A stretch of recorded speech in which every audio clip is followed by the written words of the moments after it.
Já, komið sæl og verið heil og allt það. Góðan daginn, góða kvöldi. Katbræður sem að helsa ykkur, Birkir og Leifur. Og svo eru þetta með sleggju í settinu hjá okkur í dag. Heldur betur. Örsnögt áður en við komum á honum, þá er þetta kaldi. Jú. Búið að vera svakalega veður blíða, rjóma blíða. Já, vá. Og það var nú fátt betra en einn hélaður, já, akkurat, kaldi í sólinni sem mótaði. En gestur okkar í dag er Dagur B. Eggertsson, þingmaður Samfylkingarinnar og fyrrum borgarstjóri Reykjavíkur. Vertu hjartanlega velkomin. Takk fyrir kærlega. Hvernig liggur á degi? Ásakaðu við þurftum að koma hingað á sunnudegi, gott veður úti og svona. Það liggur bara mjög vel á mér. Já. Lómandi. Þið voru að klára ykkur upptökur eða ekki? Jú, við erum ekki samkeppnisaðili, en við erum með hlaðvarp við Þórdís Kolbrún Reykfjörð Gylfadóttir sem bara hils ykkur. Já. Og alveg að fara að senda ykkur svar. Eða ekki? Já. Og við vorum að taka upp, við vorum með úti hlaðvarp. Vá. Já, fórum út á Óðinstorg vegna veðurs. Hrökklumst út. En það var gaman. Já, mjög magnað. Já, ég einmitt sá þetta eins og ég nefndi fyrir þáttinn á Óðinstorg í gær. Sko, ég ætlaði ekki á Óðinstorg, ég var bara að labba heim til mín, býða þarna steinsnar frá og sko labbaði síðan bara á tónlistina og að mæta þarna í sólinni og sjá bara fólksmerðina og menningun og stemningun og tónlistina. Það var svo mikill útlandabræður yfir þessu. Þetta er eitthvað sem maður sér ekki oft í íslenskri borg. Nei, og taktu líka eftir því að þó þetta sé í miðbænum, þá þetta er ekki í raun svona, þetta er aðalega bara fólk úr hverfinu og Íslendingar sem eru þarna, það er í raun frekar lítið af túristum miðað við bara svona, það er allt það sem maður geti búist við, sko. Og núna undanfarið er búið að vera alveg frábært í að það er mjög flott verkefni sem að Ólafur Elíasson píanóleikari er með. Hann er með 7 eiginlega unglingahljómsveitir, ungt fólk sem er líka að læra á hljóðfærin hjá honum, er að taka stigspróf og þetta er bara svona alvöru tónlistskóli og þannig að við sem búum að það nála þau fengið uppskýruna því. Þau er bara hvert öðru flottara og það gerir náttúrulega rosalega mikið fyrir mannlífið og stemninguna að heyra tónlist. Já. Já, mjög skemmtilegt. Þú sendið við innbandað þess að Leifur, þetta var glæsilega aðstæður. Já, sko. Það er ekki að tjekka á þessu. Lét mér þess að glitta þessi í dag hérna. Já, vel gert. Í bakkann og... Já, en áður við förum í frétti vikuna Dagur, hvað er planið hjá þér í sumar? Planið er að byrja á því að klára þingið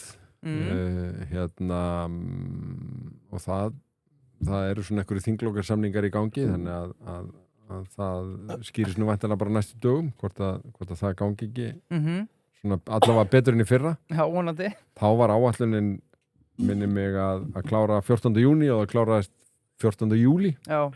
Þannig að þetta er, ég nú stundu satt, þetta sé óskipulegasti vinnustæður sem ég hef verið á að því maður veit allir fyrir kvöldið áður hver á dagskrá daginn eftir. Það er ótrúlegt. Það er magnað. Já, þessi gamla stofnun. Já, og það gildi líka bara svona hvað hildarþingveturinn er langur. Er ekki verið að rífast núna hvort að það verið þessi stubbur hann í ágúst? Sjálfstæðisflokkurinn búin að biðja það? Er lítill áhugi ykkar meginn þar það?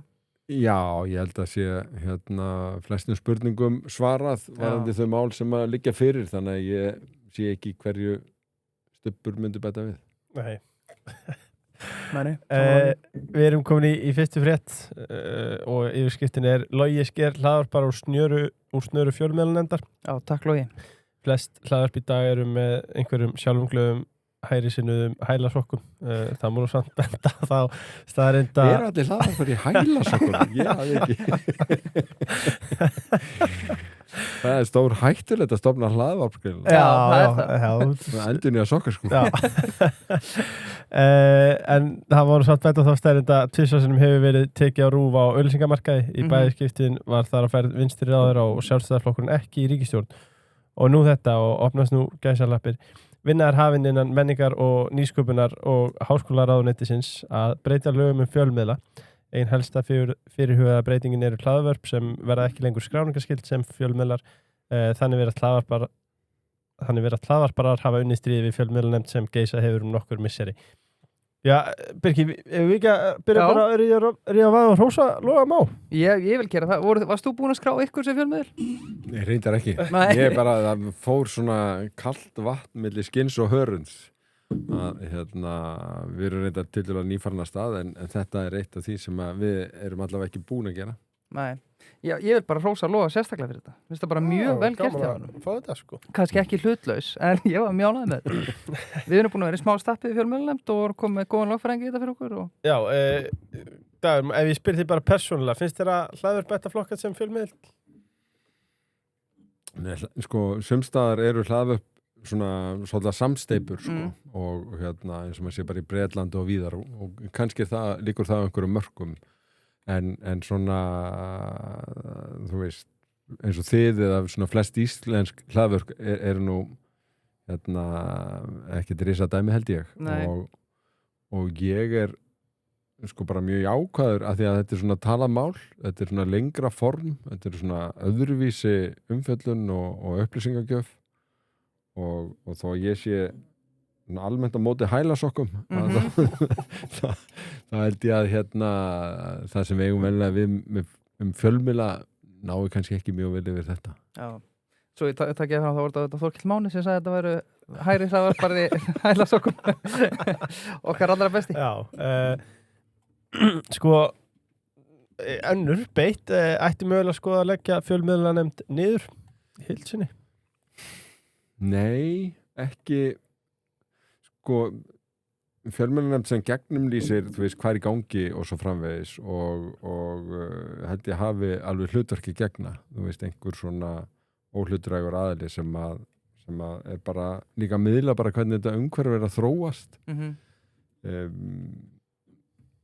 Maður hefur alveg áhyggjur af fjölmiðlum og bara hvaðan þeir fá tekjur því að með tilkomi samfélagsmiðla og auglýsinga þar að þá einhvern veginn sígur það til sín ótrúlega mikið af tekjum sem áður fóru í gegnum hefðbundna fjölmiðla til þess að ráða blaðamenn og til þess að einhvern veginn standa fyrir umfjöllun og á íslensku. Ég meina og það skiptir máli og ég svo sem sé, þú veist, það er ekki komin einhver einföld leið til þess að bregðast við þessu.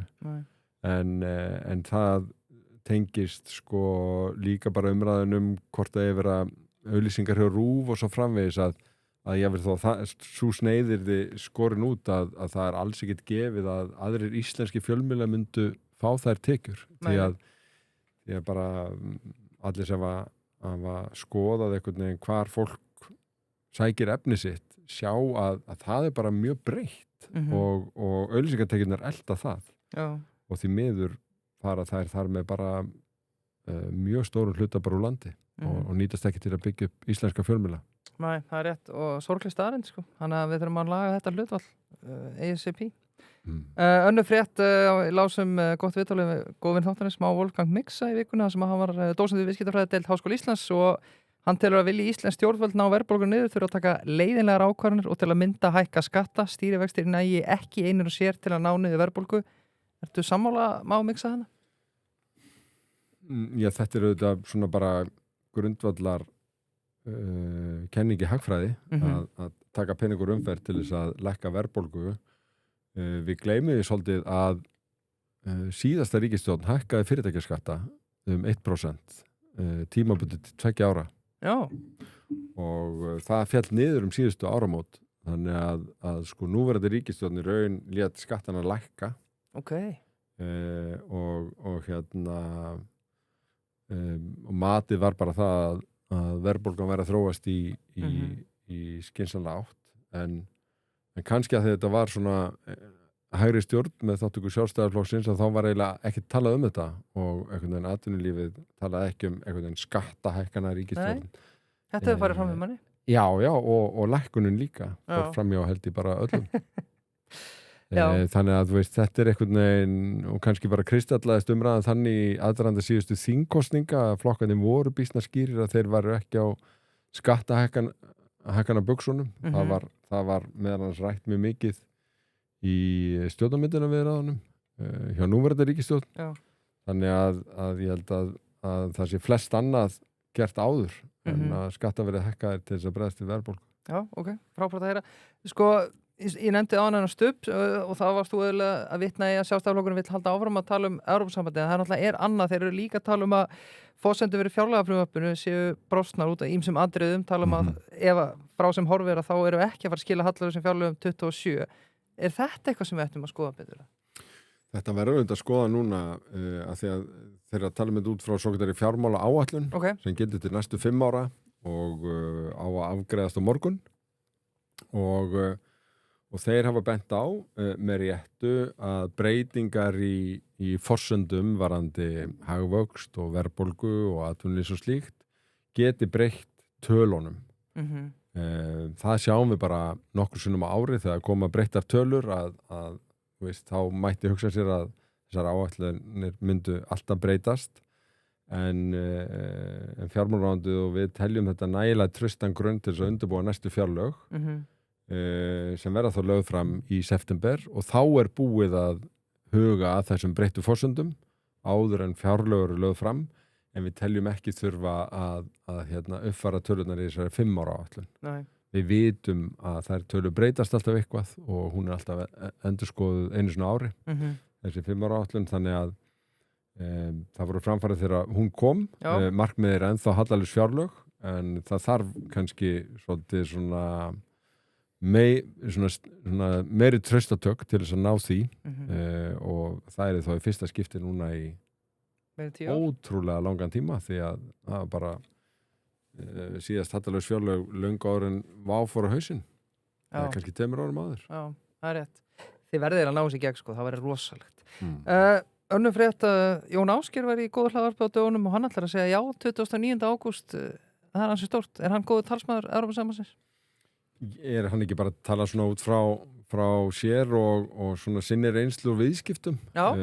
Mér fannst hann svona, ég sá nú bara einhverja svona klippu á samfélagsmiðlum og það var nú engin predikunar tónn í þessu, hann sagði bara að það væri óskynsamlegt almennt að láta ekki á samninga reyna, það væri skrítið að gefa sér bara fyrirfram að maður gæti ekki náð góðum samningi lykilatriðum og svo það sem maður heyri nú meira og meira eftir því sem þessi umræði meira, hann gæti bara ekki hugsa sér að hafa þessa umræði yfir sér næstu 10-15 ár sko, frekar bara að láta á þessa samninga reyna og þá þarf ekki einhvern veginn að rífast hvað kæmi hugsanlega út úr samningunum, heldur bara að sjá þá og mér finnst hann alls ekkert einn þessa línu eða þetta svona viðhorf að það sé bara ég held að hann hafa orðað þannig og margir fleiri það er bara ekkert hættulegt við það að sjá samning. Nei, einmitt, það er stór hættulegt, segja sumir. Las Mokkan í morgun, glæsilegt blað, gaman að lesa hann, viðtalið Dabi, þetta verður svona algjört lífsgæða svæði. Umfangsmikla framkvæmdir eru hafnað við Hlemsvæði Reykjavík þar sem unnið nú til að mynda því að byggja nýtt torgsvæði sem og uppbyggingu borgarlínunar. Þetta er náttúrulega með dagsbíðastempilinn, hvað er ég að fara að gerast þarna? Hlemmur það er eiginlega bara klárast andlitslifting á Hlemmi sem hefur staðið yfir í töluvanatíma það þekkja auðvitað allir mathöllina og svona fyrstu umbætur en núna er verið að klára torgið, þar kemur svið, þar kemur elsta kaffihús í Reykjavík aftur það er í raun Bárðarshús sem að stóð þarna það sem er núna búið að byggja upp í það bil heitir Norðurpóllinn og þarna þegar bændur komu ríðandi í bæinn á hestum þannig stytt af hesti á Hlemmi til að minnast þessara tíma að þá var þetta svona fyrsta stopp þá gastu keyptir kaffi og eitthvað svona og núna kemur Norðurpóllinn aftur á Hlemm og það verður leiksvæði og ég held að þetta verður bara svona eiginlega nýr samastæður í borginni og hefur verið mjög gaman að sjá bara umbreytingarnar. Ég var nú myndur á það þegar einhver las þess að frétta að sko myndlistaskólinn í Reykjavík er líka komin hana og búin að sko mála húsið, bæði það frábær starfsemi fyrir þetta svæði, en búin að mála húsið í mjög skrautlegum litum, mjög skemmtilega gert. Þannig að ég hvet alla til þess að ekki bara taka eftir sko Hlemmi sjálfum á torginu, heldur horfa upp fyrir sig þegar fólk á leiðum svæðið. Og verður þetta einhver lykilstóð borgarlínu líka, bara eins og strætó var í gamla daga? en sko Hlemmur leynir óbáslega á sér hvað þetta er náttúrulega gamla stóra skiptistöðin, núna verður þetta ein af nokkrum stórum skiptistöðum en ótrúlega satt sko þegar það var verkfræðistofa sem taldi hvað margir ættu leið svæðið 2018 þá er þetta 30.000 manns daglega. Já, þannig að þetta er mjög mikið tengipunktur hérna og hefur lengi verið og verður það áfram en samt eru aðrir tengipunktar sem að verða jafnvel ennþá stærri og hérna en Hlemmur verður geggjaður. Já, spennandi. Áttu 30.000 manns þarna leið hjá daglega 2018. Það er magnaðan tölur. Já, og þar af sko 23.000 gangandi, þú veist, og sem komið þá í stræt og svona að hérna 1400 hjólandi 7.000 á bíl. Þetta eru eftir minni. Já. Það verður ekki hægt að keyra lengur og Hlemmi eða nokkuð? Nei, þú kemst auðvitað með vörur og slíkt sko, en nei, þetta verður fyrst og fremst, þú kemur hérna með borgarlínunni og það verður mikil göngusvæði. Já, þannig viljum hafa það. Nákvæmlega þannig sem við viljum hafa. Við ætlum að færa fyrir allir hlustendur. Borgarstjórnina og stöðun eftir kostningar í boði Kappal. Birkir. Já, ég er í Kappal ból henni í dag. Já, hann er glæsilur. Já, takk. Hvítur pólóbólur. Við mælum þetta með Kappal, út með stuttverðarskýrstur í alls konar litum og öllum stærðum. Já, verði ekki nema hvað, 7 og 5? 7 og 5, 6. Þetta er bara að vera að gera þetta fyrir gæðin sem út að fá þarna. En ef við byrjum á því að samfylkingin reið kannski ekki feitum hesti frá þessum kostningum eftir 16 ár við stjórnvölin. Hvað gerðist? Var það valdreita frambjóðendur málefni?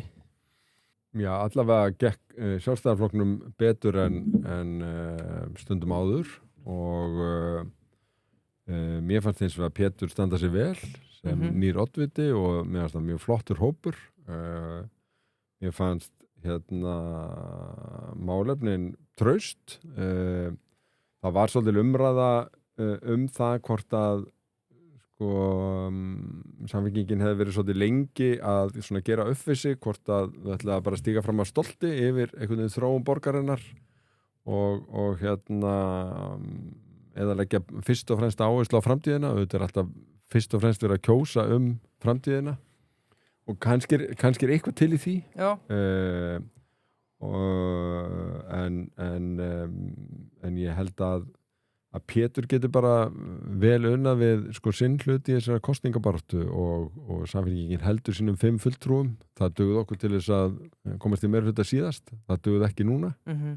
Og það var nú kannski að hluta til líka vegna þess að ýmsir flokkar voru búin að vera með heitstrengingar að nú væri komin tíma á eitthvað annað en samfylkinguna. Þannig að þeir fá þá að spreita sig á því og ég bara óskaði en góðs gengis. Já, gerði það og örgulega bara, og ég segi, Pétur kom við þáttinn til okkar, mér fannst það bara glæsilegur og þetta var kannski bara góðu skóli fyrir hann að byrja í minnihluta. Það getur vel verið, það er sko, ég hef nú stundum sagt það pólitíkina að það sem virðist vera mótlæti í augnablikinu er stundum það sem að reynist manni best og maður læri mest á. Þannig að ég held að Pétur eigi bara að halda áfram eftir að halda áfram að vaksa. Það hefur reyndar einkent oddvitana í borginni á samfylkingunni. Þetta er allt glæsilegt fólk. Já, heldur betur. Engi spurning. Þú hefur hrósað... Þráðun í söllu saman. Já, annars væri hann ekki hér. Þú hefur hrósað Hildi Björnsdóttur opinberlega fyrir leiðtogahæfileika prófkjör var stöðvað í sjálfstæðarflokknum sem að var eftir að hyggja. Hún er með lyklana, líklega skynsamleg ákvörðun hjá þeim. Vel heppnin kosningabarátta, meirihluti myndaði með Viðreisn og Framsókn án Miðflokks. Einlægt hrós eða varst að strá salti í sárinu á Sigmundi Davíð? Nei, ég bara óska Hildi bara mjög góð skengis og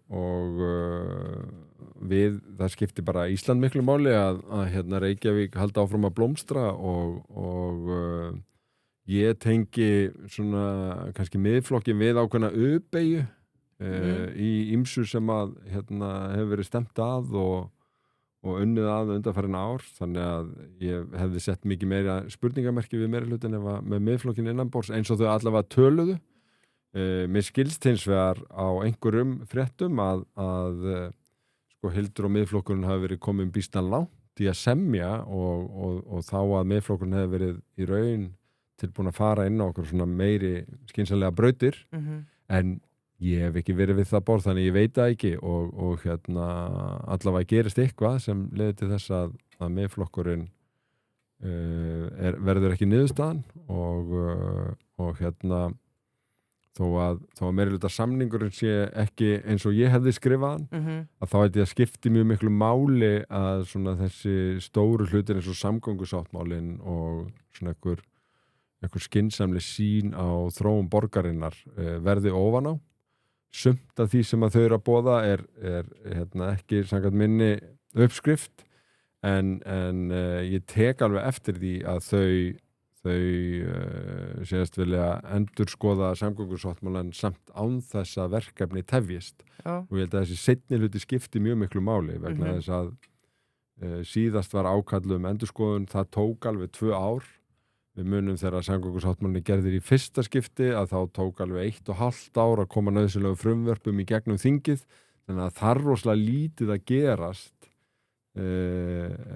eins og bara þessi 2 dæmi 1,5 ár pluss 2 ár er 3,5 ár af tímanum frá 2019 þegar hann er fyrst gerður sem er raun svona pólitíkin tekur sér tíma til þess að ræða og meta og svona og það er auðvitað ekki verið að framkvæma á meðan þannig að framhald án tafa strax eins og Hildur myndi líklega strax. Það skiptir miklu máli að standa við það. Já, mér varst þetta heldur gott þegar þau eru auglistu eða voru í kosningabáttunum alltaf að tala strax en það var nú ekki alveg strax myndaði meirihluti, það tók smá tíma. Sigmundur Davíð eignaði 3 köllum út í bæ, heiðurinn af meirihlutanum, óskaði þér, innlendir hamingju, Gísla Marteini og Friðjóni. Er Miðflokkurinn fastur í einhverju fórnarlambshlutverki? Ég potaði nú aðeins í Sigmund út að yfir þessari fæslu sko, í fyrsta lagi að þá svona vaknaði þessu hugsa mér, þú veist, getur verið að þetta sé eina af ástæðum þess einhvern veginn að flokkar er ekki að hoppa upp í fangið á Miðflokknum að í talningum ef þeir eru leittir af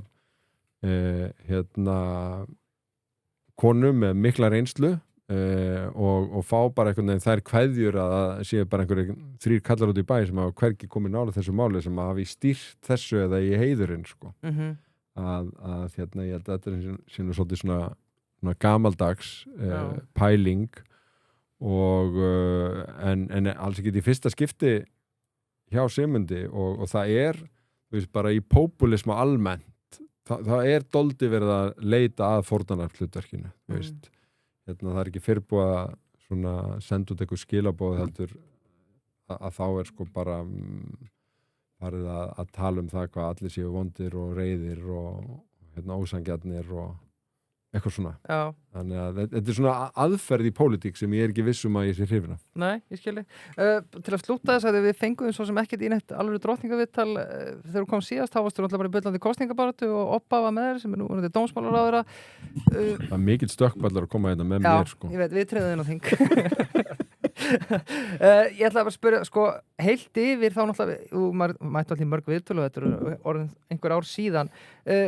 Er það kannski helst leikskólamálum sem það hefði viljað gera betur í? Já, ég held ég hafi sagt það sko þegar ég hætti sem borgarstjóri að ég er mjög sáttur við þá stefnu sem við tókum í leikskólamálum en ég hefði viljað að það hefði gengið hraðar. Það eru kannski ekki allir sem átt að sjá því að þegar við setjum það á dagskrá 2018 í kosningabaráttunni þá að fara niður í 12 mánaða aldur í leikskólum þá var Samfylkingin eini flokkurinn með þess stefnu í borginni. Aðrir voru að tala um 18 mánuði og sumir eiginlega voru ekki með nein svona markmið. Og það sem hefur gerst síðan sem ég er mjög ánægður með er að allir flokkar eru núna meira að minna komnir á þessa skoðun og bara gagnrýndu að sumir leiti með réttu Samfylkingunni fyrir að ná þess ekki fyrr. En ekki það að þetta væri markmið eða að við vildum borg sem að í raun brúaði bili milli fæðingarorlofs og leikskóla og það er auðvitað skiptir bara mjög miklu máli ef þú getur haft þannig áhrif í samfélaginu að myndist svona samstaða eitthvað svona stórt mál.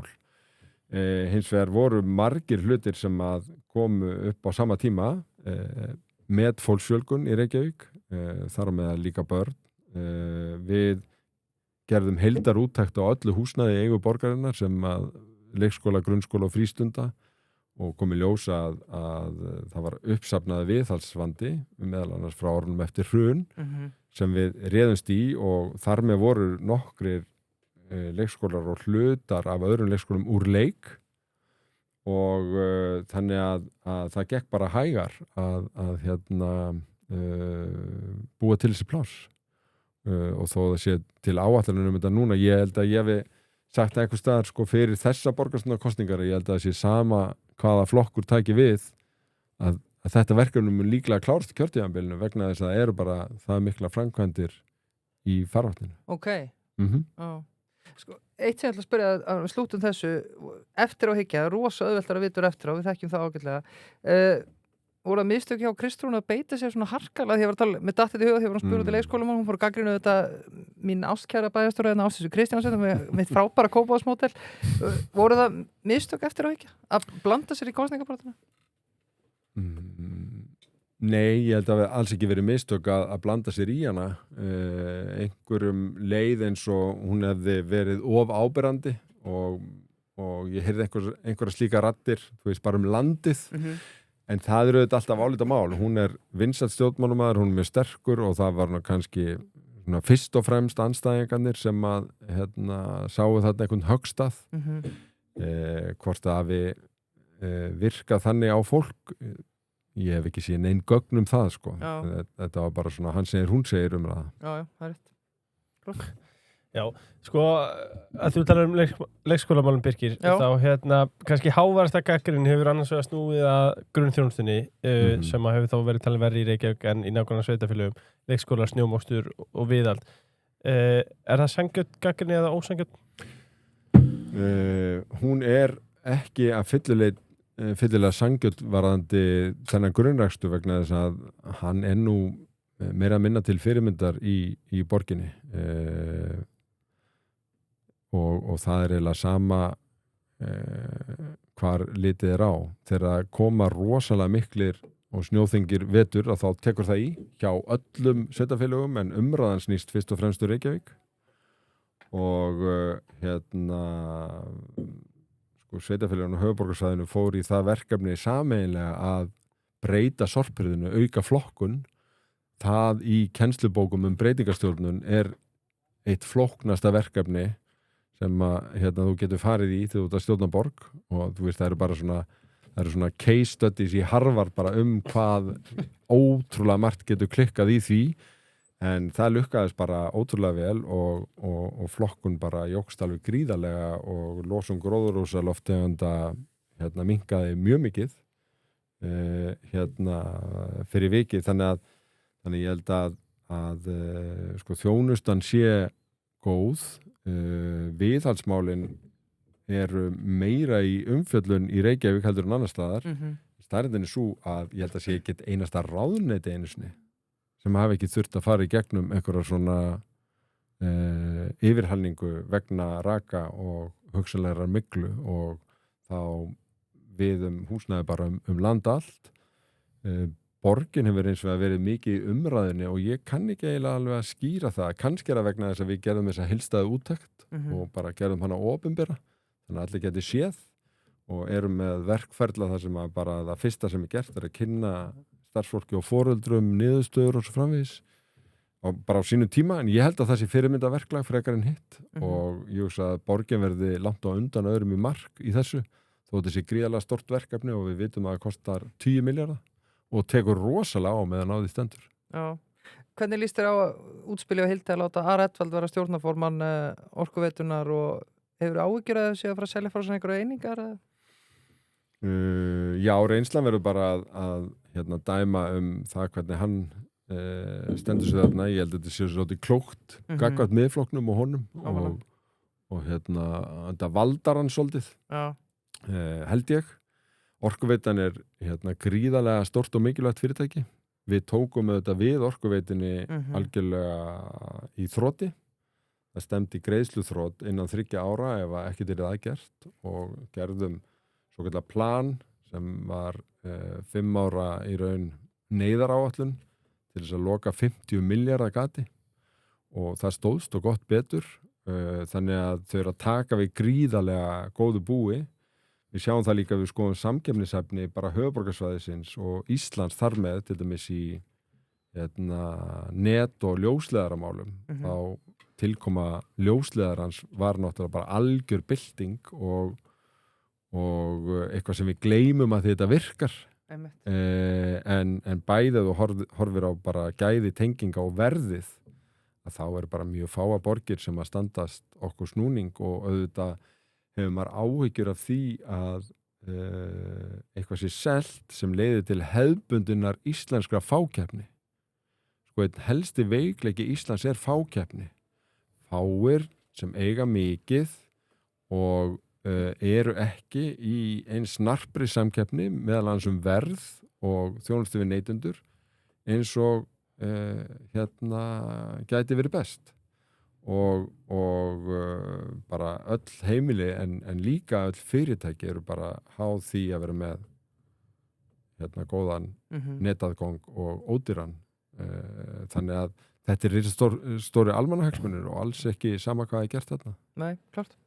Krónan í Lindum þetta búin að opna Wow, með poppi og prakt heldur betur glæsileg verslun og það opið frá 8 til 9 þar eins og annars þar Gæði þau ykkur opnartími og var að vikunar ef að segja þessi Ólífa ekki að gefa Emma Hallfræs þetta?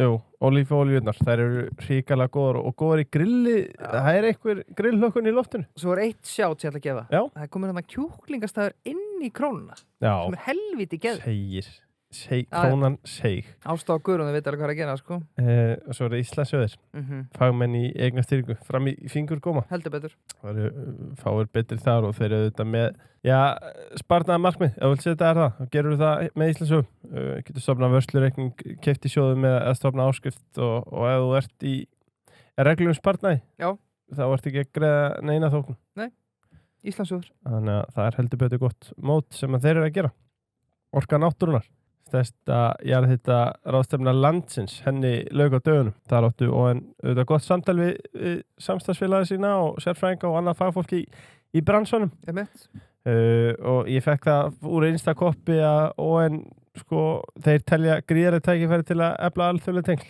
enda leiðandi á sínu sviði og auðvitað margir sem að hafa væntanlega lært af þeim líka ég segi bara Orka náttúrunar thank you for your service thank you for your service Origo Should I stay or should I go? Já, sérfræðingarnir í Origo skilja hvert tæknin að fara og eru alltaf til stuðnings og ráðgjafar.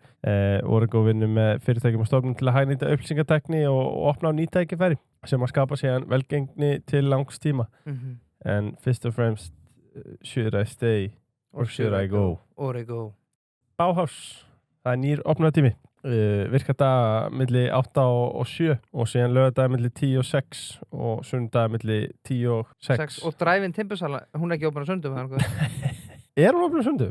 Já, sjálfsög, ég var ekki viss ég trúði ekki að það væri eðlilega spurður Nei, hún líka opnað þá og frýr flutningu með kóðanum Dark sem gildir út júnímánuð En þú vilt hvetja fólk samt til að kíkja á Já, ég hvet engan til þess að nýta sér að kóða heldur mæta í Drive-in Timbursalana og ég fyrra mig frá því öllu saman Bauhaus Sko, svo fengum við þetta mikið að rittarspurningum ég ætla að taka eina hér fyrst að við erum að ræða þessa helstu gagnrýni Eitthvað svona 700 rittar Já, fæðis að lána Við náum ekki að lesa þér Nei En sko útkörinn Breiðholt, Árberg-Grafur mörgum íbúum þar fannst öll athygli og fjárfesting fara bara í miðbæinn og þéttinguna var það meðvituð forgangsröðun að setja útkörinn aftar eða gerast það óvart rittarspurning Sko ef þið takið heildarfjárfestinguna að bæði í íbúðarhúsnæði og hótelum og atvinnustarfsemi þá hugsaði að getur verið rétt að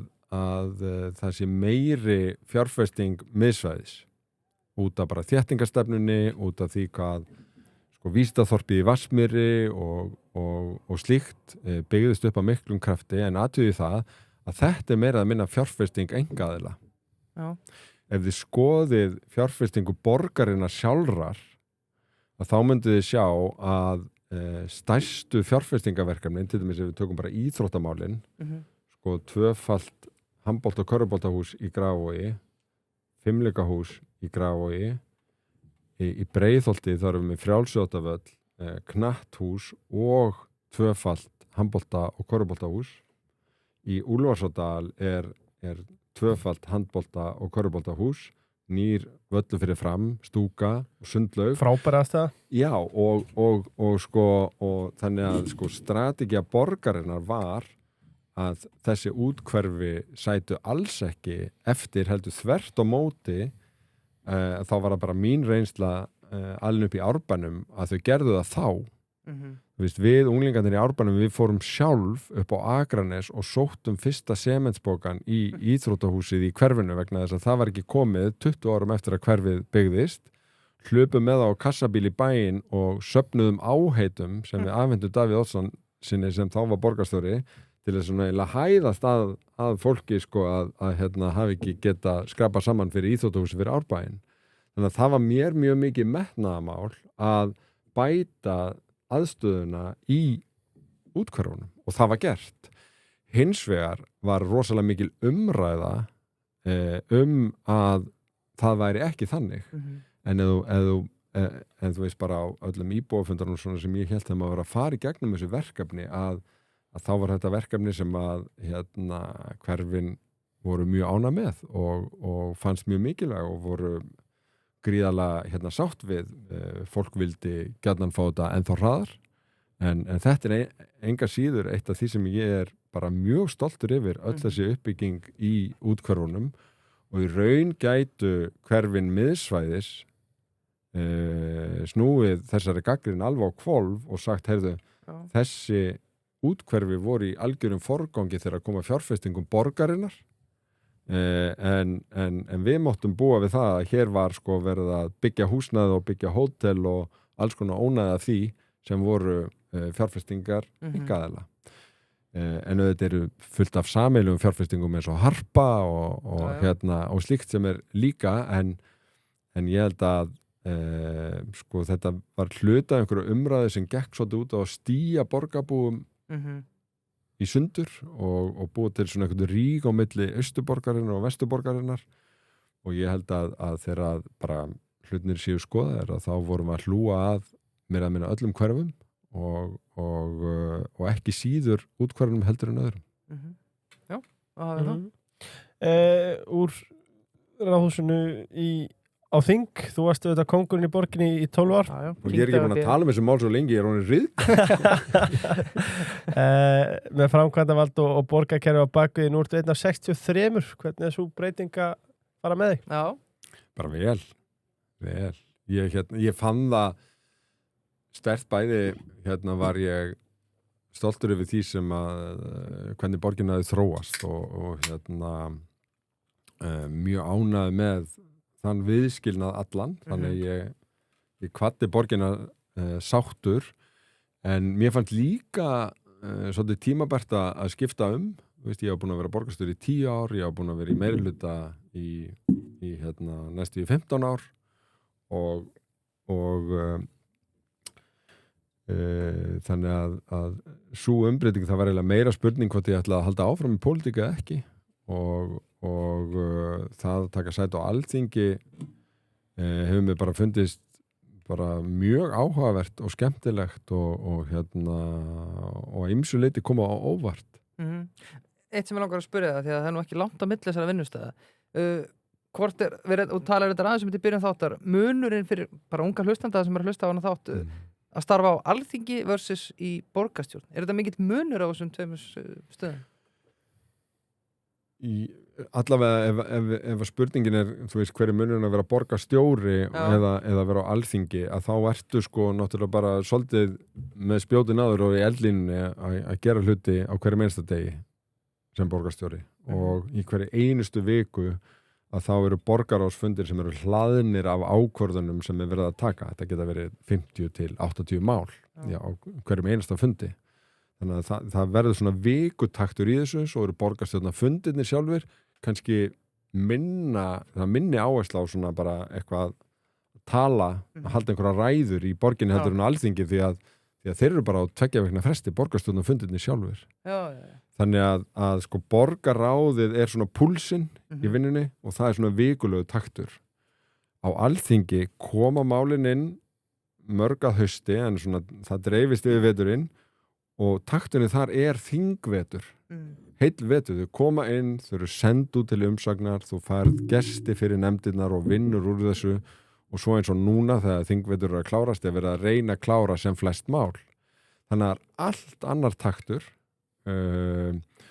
og það sem ég hef líka tekið eftir að einhvern veginn fyrirsjáanleikin bara ef maður hugsar þetta sem bara vinnu miklu minni þú veist, sumt fyrirsjáanlegt eins og fjárlög koma inn á hausti og séu síðan unnin og klárist fyrir jól en í raun þetta að þú vitir ekki hvað vinnudagurinn almennt langur, hvað á dagskrá daginn eftir, þú veist það oft ekki fyrir bara kvöldið áður og hvaða mál eru þar með til umfjöllunar og hvena mál sem þú ert jafnvel að vinna með eða flytja, koma til afgreiðslu að það svolítið nýtt og ég held að þetta sé eitthvað sem þarf að taka svolítið til í satt bara að segja því að þetta við breyst í bara flestum löndum sem við berum okkur sama við þar eiginlega bara svona gefin út stundaskrá yfir veturinn, þetta eru málin sem við ætlum að fjalla á þessum tíma og skammta málunum tíma eftir hversu flókin og umfangsmikilega eru en Alþingi ekki alls ekki komið þangað ennþá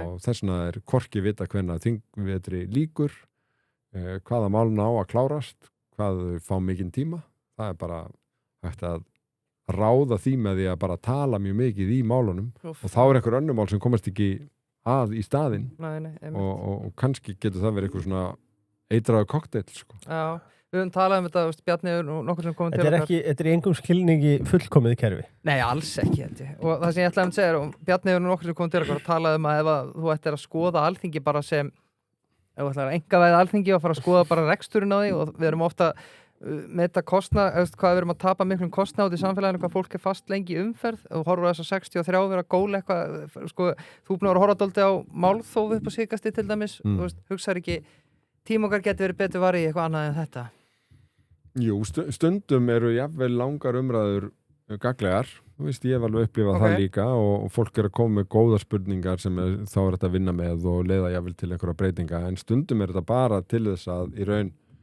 teppa að búa til þennan flöskuháls vegna þess að öll mál þurfa afgræðast í gegnum þessa pontu þannig að hún flöskuháls og kannski þarf að finna einhverja leið til þess að stjórnar andstaðan hafi þá meiri völd eða áhrif á það hvaða mál klárist eða eitthvað ef að þetta eina leiðin sem stjórnarandstaðan hefur til þess að einhvern veginn hafa áhrif á það að vera með leiðindi einhver langdregin leiðindi þú veist, en svo þetta gangur langt í því þú veist, ég meina, tökum bara veiðigjaldumræðuna sem í mínum huga snerist átök milli almannahagsmuna og sérhagsmuna að það eru takmörk verið því hvað þú getur leyftir en stjórnarandstöðu að taka völdin í þágu sérhagsmuna þannig að þú veist, þá einhvern veginn bara mæta stálinst inn sko, og þannig að það líka tóti erfitt að gera frábæra reglur sem virða bæði hlutverk góðra stjórnarandstöðu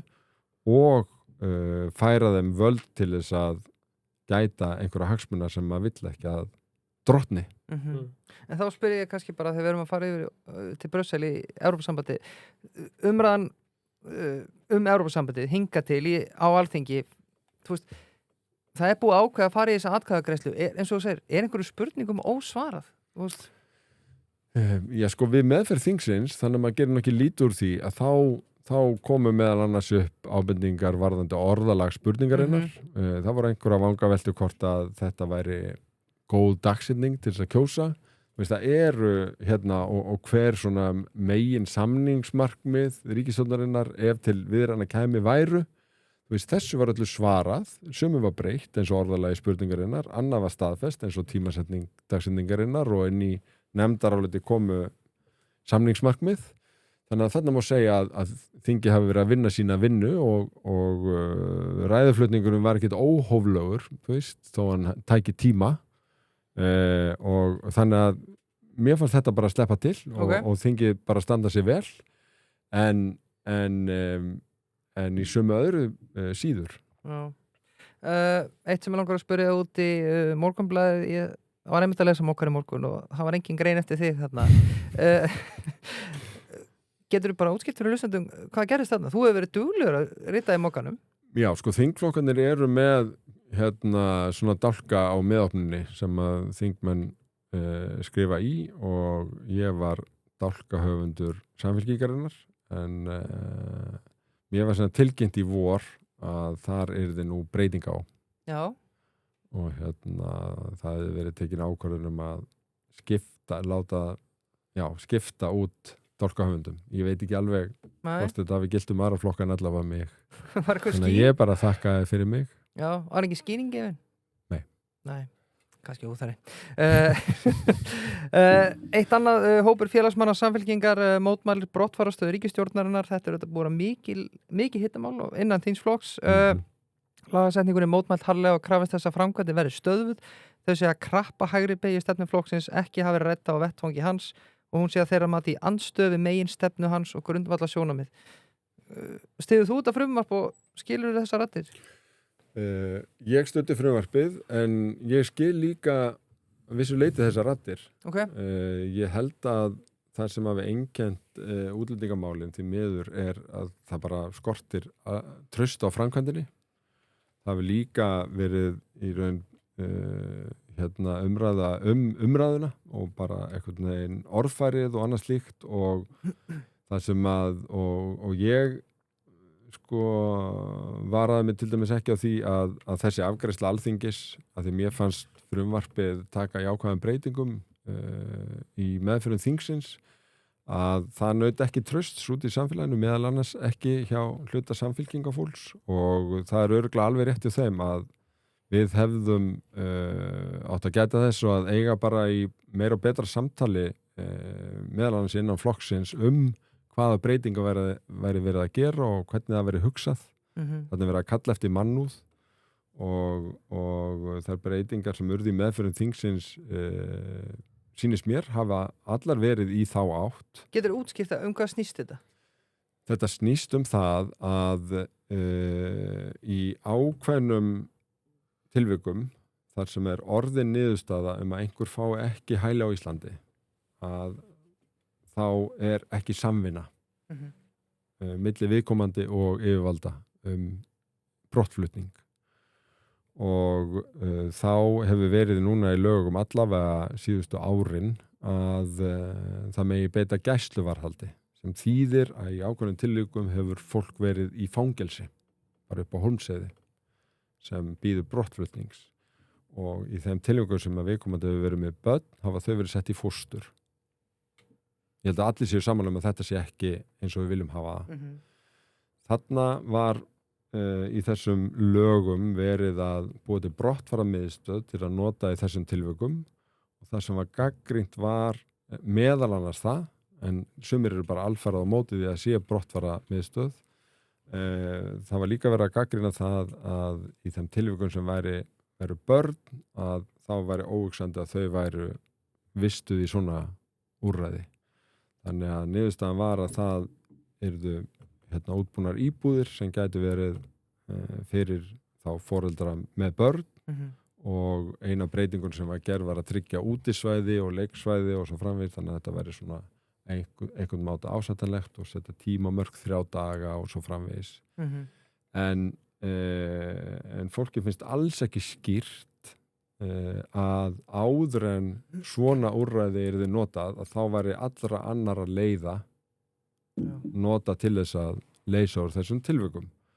Þeir sem unnu málið mest á þinginu eru samfærir að það felist í lögunum og frumvarpinu eins og það breyttist en eins og bara umræðan ber með sér þá er fólk bara alls ekki lítur þetta bara mjög ólíkum augum og skamma sín fyrir að Samfylkingin hafi staðið á málinu eins og að endaði. Þannig að þetta samtal þarf að taka. Já. Og ég held að séu líka allir saman það. Já, klart. Samfylkingin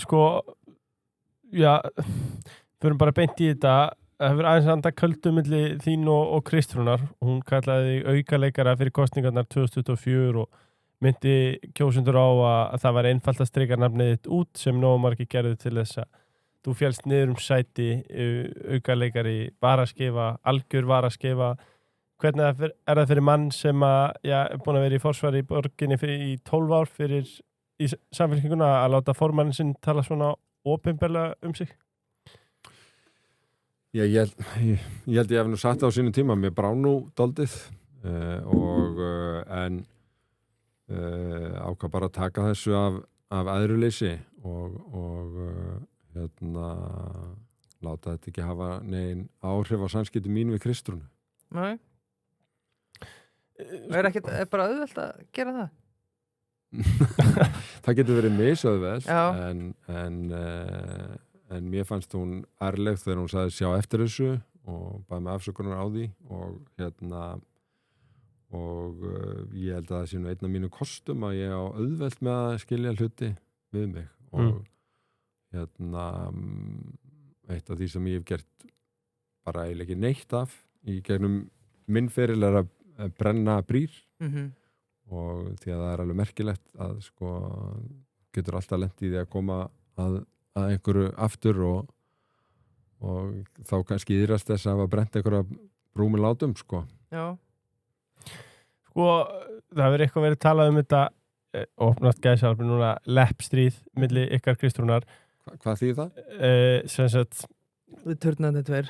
Já, bara svona einhvern veginn bak við tjöldin svolítið að þú grafir undan í Evrópumálum í hvert sinn sem að hún segir þau ekki aðhaldlandi og að hún hefði hettenda Pétur til að fara gegn Heiðu. Gefur lítið fyrir þetta?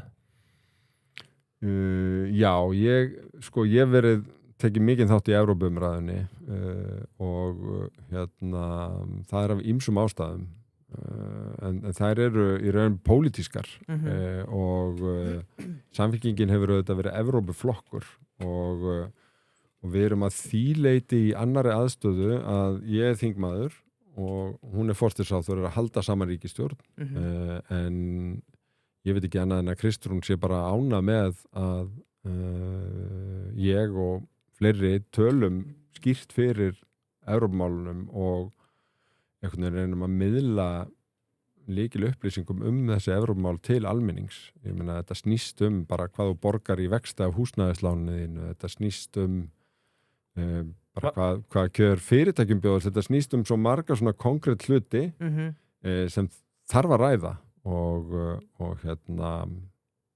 ég sé alls ekkert eftir því að hafa gert það. Nei, mikið vitnar náttúrulega viðtal sem Kristrún var í frábæra hlaðvarpi, hún var í þínum stól 24, það sem hún var að tala þú sé klippuna Evrópusambandið, þetta væri ekki á dagskrá og þegar ekki engi illa þá var fólk að tala Evrópu, þetta væri ekki töfralausn og annað. Sko, einhverjir hægri menn tala að hún sé einhvern veginn að fara á bak orða sinna þarna en ég meina stjórnarsamfélagið var nokkuð skýr frá upphafi. Já, og leið og hann liggur fyrir og þetta er eitt af lykilverkefnum ríkisstjórnarinnar að þá finnst mér í raun skrítið að leggja það út þannig að það að tala Evrópusambandið sé einhver ögrun við stjórnarsamstarfið eða eitthvað slíkt. Þegar þvert á móti berum við svolítið sameiginlega ábyrgð á því að útskýra fyrir kjósendum okkar og öðrum, helst bara allri þjóðinni, hvers vegna það er bæði hættulaust, skynsamlegt og eðlilegt næsta skref til að skoða málin, að segja já í þjóðaratkvæðagreiðslunni í haust og svo þegar það væri komin samningur að þá verður önnur þjóðaratkvæðagreiðsla og það veitir ekkit af að einhvern veginn ræða þessi mál vegna þess að upplýsingaóræðin er sko töluverð og viljinn til þess einhvern veginn að vera með einhvern reykbombur þannig að ég hef ekki dreigja af mér í þessu. Nei, haltu þessu áfram. Þar til nú verið að skrifa í mokkanum þetta. Þú ert nú búin að gefa út að þú ætlar ekki að fara í varaformannin, af hverju ekki? Ég er búið með það. Já. Ég var varaformaður 2009-13 og ég mitt fekk þessu spurningu frá Vísi hvort að ég var að láta gera könnun Einmitt, Gallup, sem að ég kannast náttúrulega ekkert við og komin eftir á daginn og voru vinir mínir í þjóðmálum sem gerða hana? Já. Og þeir elska þig. Já, það hlýtur eiginlega að vera sko. Allavega kom hún bara mjög vel út þannig að ég þarf kannski að gera þeim þann heiður að bara íhuga þetta en ég hef ekki verið á neinu slíkum buxum. Nei, útilokkar það í framtíðinni? Já, sko ég hef ekki séð fyrir mér að fara í varamformann sko aftur. Nei, það er bara formaðurinn strax. Nei. Ég heldur ekki neitt slíkt á prjónunum. Mér líður bara býstna vel í því sem ég er að gera. Já, og finnst ég vera að læra eitthvað á hverjum degi og vonandi gera gagn. Áður en við förum, kæru hlustendur, ég veit að sperra eyrun að bíða eftir að Dagur byrja að tala um Evrópusambandið og sumir alltaf listina það og sumir elska það. Margir spenntir líka. Margir mjög spenntir, sérstaklega ég. Eitt, af því að þú ert að tala um stríð milli tveggja fylkinga í samfylkingunni, það var eitt sem við hjóðum sem að reynda tengist hvorki Degi né Kristrúnu, en er að Guðmundur Árni hætti eftir kosningaósugurinn og Ingibjörg Sólrún sá kosningakvöldi að á Guðmundur aðhagsla ábyrgð. Já, hann er náttúrulega löngu búin að gera það. Var það sanngjarnt? Var það ekki svona dæmi innanbúðar átaka? Ég held að þetta hafi nú verið bara einhver ummæli sem að Ingibjörg missir út úr sér og döð svo eftir þeim. Hún baði hann strax afsökunar og þannig að ég ætla alls ekki að dvelja við það. Nei. Ég veit að hvort þeirra gera það. Já. Áðunum fyrir til Brussel, þá ætla ég að spyrja, þú hlustaði líklega á þátt 300 hjá okkur með Ólafur Ragnar Grímssyni, allavega eitthvað á honum. Nú þið eru ósammála. Var eitthvað sem þú tókst úr þessu viðtala sem þú hugsaðir, þetta er góð punktur hjá honum? Eða fannst þér hann vera að cherrypicka einhver málefni? Mér fannst Ólafur Ragnar í essinu sínu þegar hann var að tala um norðurskautsmálin og mér fannst bara að fylgja því ferskur vindur þegar hann var að tala um loftslagsmálin. Þetta voru fyrstu 2 hlutarnir af viðtalinu og ég held að það megi bara halda þetta til haga sko að Ólafur Ragnar er eitt fyrsti sko þjóðarleiðtoginn en líka bara á innlendum vettvangi í pólitík, sem tengist pólitík sem að talaði um golfstrauminn og hættun af því að og ég held að hann hafi gert það í áramótaávarpi og bara svona vara við hættur sem tengjast loftslagsmálunum. Þegar að koma að Evrópumálunum þá, að því sko, þegar ég var í læknisfræði þá skrifaði ég ævisögu Steingríms Hermannssonar sem var meðal hans í ríkisstjórn með Ólafur Ragnari. Þannig ég þekki þessa gömlu sögu býsna vel og Evrópumræðan eins og hún hefur verið í gegnum tíðina á Íslandi. Þegar að koma að þeim kafla á þeirra umfjöllum þá fannst mér rosalega mikill endurómur af andstöðinu bara við EES þar sem að Ólafur fór náttúrulega fremst í flokki og Við spurðum hann út í það, hann var ekki sammála af því að við náttúrulega vorum ekki fættir að þetta var í gangi. Hann talaði ég var ekkert á móti EES. Já, merkilegt. Hann var í ríkisstjórn sem að hóf viðræðurnar. Þannig að hann var ekki mótið því að hefja viðræður. Og mætti kannski spyrja, þú veist, hvort að hann ætti ekki með sama hætti að styðja það að fara í viðræður við ESB núna til að kanna. Hann var ekki á móti því. Hann var hins vegar á móti samningnum þegar hann lá fyrir og greiddi honum ekki atkvæði á Alþingi og var þar dálítið eins og núna. Alþýðubandalagið þá sem hann var formaður fyrir lagði fram heilmikla skýrslu sem heit útflutningsleiðin og var þar að tala fyrir því að horfa til annara átta. Það ætti að horfa til Kína, það ætti að horfa til Indlands, það ætti að horfa til Kaliforníu, það er að segja ekki Bandaríkjanna heldur einstakra ríkja og það ætti að horfa til og svo var svona aðeins lengri listi, Indónesíu og svo framvegis. Og mér finnst þetta bara dálítið svipað og Ólafur er að segja núna einhvern veginn, það er aldrei rétt að horfa til Evrópu þó að sko, 70% af okkar viðskiptum séu við Evrópu. Þar séu þjóðurnar sem séu líkt þenkjandi og við. Mér fannst hann leggja lykkja á leiðsna til þess að einhvern veginn grafa eða svona draga í efa að einhvern veginn lýðræðisþjóðir svona Evrópa væri svona eitthvað takk fyrir lýðræði og mannréttindi í heiminum sem að Evrópa sannarlega er og í raun þau lönd sem hann benti frekar til eru sem bara alræðisríki og bara á allt öðrum nótum og þó að mig sjá ýmislegt gott segja þau líka og þannig að mér fannst þetta vera svona dálítið svipur nálgun og hann og Alþýðubandalagið voru með í EES umræðunni á sínu tíma og fyrir utan það að mér fannst bara svona, ef maður kafaði aðeins í staðreyndirnar að þá fannst mér þessi 10 röndami.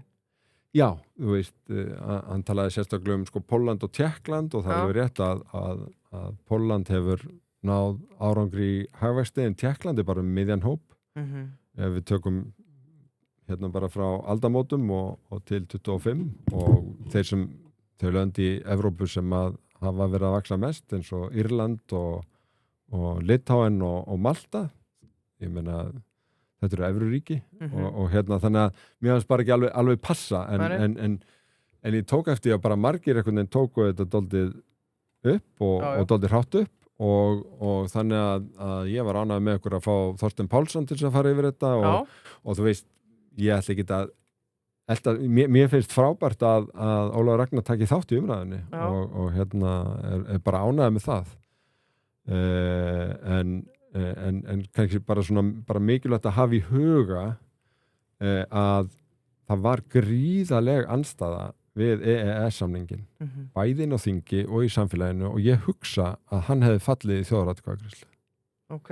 Já, sem er reyndið svo besti samningur sem við gert. Já, og núna segja þetta allir, líka þeir sem tala gegn nánara samstarfi Evrópu og lærdómurinn er sá að stundum erum við Íslendingar rosalega hikandi við að taka skref inn í alþjóðasamstarf. Nákvæmlega sama var þetta NATO á sínu tíma og núna er spurningin ekki hvort við séum að gangi í ESB heldur hvort við eigum að fara í samningaviðræður og sjá samning og þá finnst mér að þeir eins og Ólafur Ragnar sem að samþyktu það að fara í viðræðum EES-samningin sneru síðan gegn honum ættu á sama hátt að styðja við förum í þessa viðræðu núna og ég sé ekki að það standi mikið eftir af rökunum gegn því að fara í viðræður. Nei. Svo getur fólk haft skoðanir á samningunum þegar hann leikur fyrir.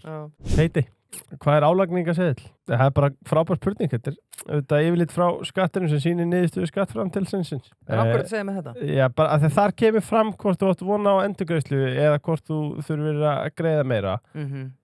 Og að sjálfsögðu er Payday þarna og hjálpar þið með að halda utan þetta á einfaldan hátt. Lykilskilaboðin eru bara, þetta er boring og leiðilegt subject, Payday, græja þig. Já, og sko, vitið hvað er ekki leiðilegt subject? Það er mælaborðið hjá Payday. Já, það verður engin skráð sinna Payday, séð mælaborðið og hugsa ég ætla ekki að vera hér. Herru, ég er hættur. Já, ég er hættur þessu viðskiptum. Payday núna, þessi var ansið góður. Það fennur reyndar eftir hvaða fyrirtækið er, en mælaborðin er glæsileg. Giggo. Nú sprettur grasið upp eins og bara illgresi. Jú. Það er ótrúlegt. Það er með eindæmum hvað þetta sprettur hratt upp og þá er þetta gott að vera með giggara sem að slæra þetta fyrir þig. Gengur í öll verk. Getur mögulega, sko ég hef séð giggara sem að taka að sér bæði garðslátt og eru rafvirkjar. Í alvörunni. Þannig að þú tekur 2 fyrir 1 þar. Já, ég byrja að nota þetta hverju meira það degi, sko. Auglýsti á Giggo og merti auglýstinguna með garðsláttur og Giggo lætur 588 giggara að vita að þú sést komið með gigg fyrir það. Er nú ekki færið það? Nei. Elko, varavikunar er Sennheiser Momentum 4, þráðlaus heyrnartól á undir 35.000 skallir. Nice. Já, þú týnir það ekkert upp á götunni. Ekki núna þegar allt verði hefur rokið upp úr öllu valdi. Elko reyndar reynir að sporna gegn verðbólgu, sko. Og já, hvort það gera, sko. Og svo minnum við á, en þú sér það líka bara á þessu verði á þessum Sennheiser. Já, þeir eru bara fínast. Sennheiser eru bara gæði. Bara fíplast. Svo minnum við þetta á nýju versluna hjá Elko í Smáralind. Sessor. Algengar áskoranir viðskiptavina. Það geta oft lendið því, sko, það er skorturinn á skýra verklæðinu, sko. Og það er mesti framleiðni killer sem þú finnur. Óskýrt verklag. En Sessor koma í vekk fyrir það að ferðla verið flóknir, ómarkvissir og erfitt verður að tryggja gæði og samræmda framkvæmt. Og ég tala um ef að það er orðin staðan, þá eru þeir kongarnir í að greiða úr þeirri flöki. Þannig að þeir selja ekki bara eitthvað kerfi og segja bara Sayonara? Nei, það er heldur betur ekki þannig. Það er aðtilöð. Sessor er öndverðan við Sayonara. Þeir haldi hendina þér og tengja saman fólk og tækni. Það sem er kannski áhugavert í þessu til að slúta þessu er að við erum aðeins búin að tala með einhvern kvöld, almannahagsmunir versus sérhagsmunir og það er klárlega innvinklað í þessa ESB-umræðu. En þarna er hægt að horfa og segja Ólafur Ragnar er bara mjög okkar besti forseti, aldraður maður. Hann hefur enga hagsmuni þannig, skilur. Af því að maður hefur heyrt hinn af póluna sem hafa vissulega hagsmuni. En þarna þetta lítur að vera bara hans skoðun. Já, ég er ekki að halda þig fram að hann hafi beina hagsmunni, það eru aðrir sem að beita sig mikið í umræðunni sem að hafa hagsmunni, en hann hefur alltaf haft þessa skoðun.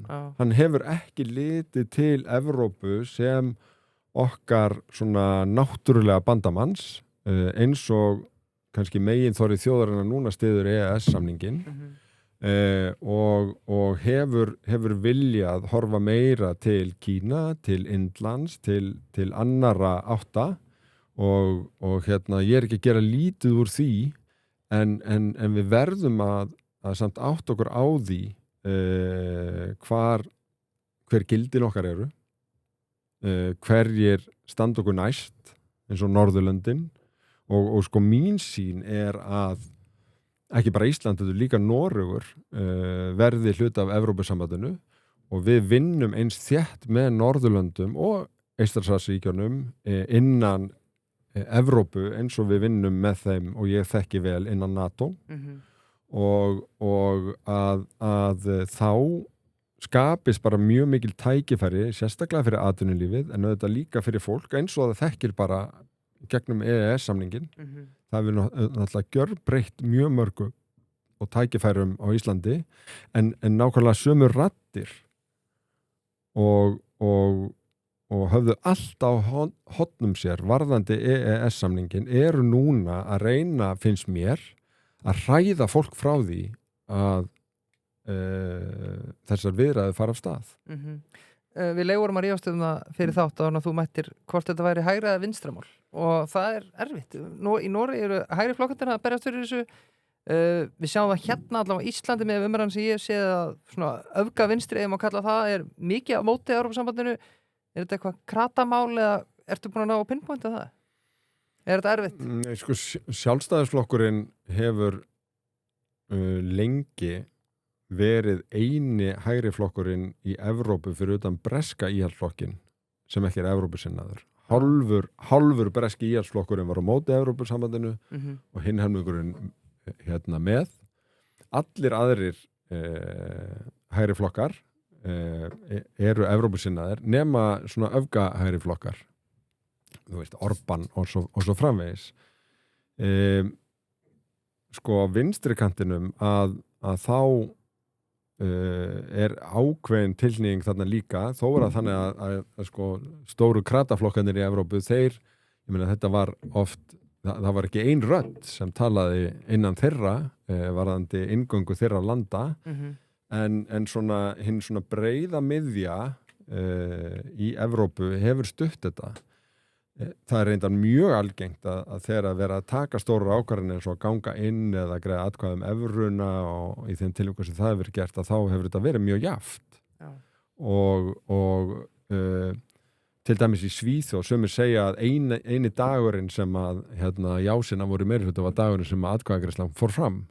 Okay. En það sem svo magnað og mér finnst eiginlega ekki talað hér að skoðanir almennings í Evrópu eru kannaða reglulega varandi afstöðu til Evrópusambandsins og reyndar evruna líka og stuðningurinn undanfarin ár hefur bara verið að aukast.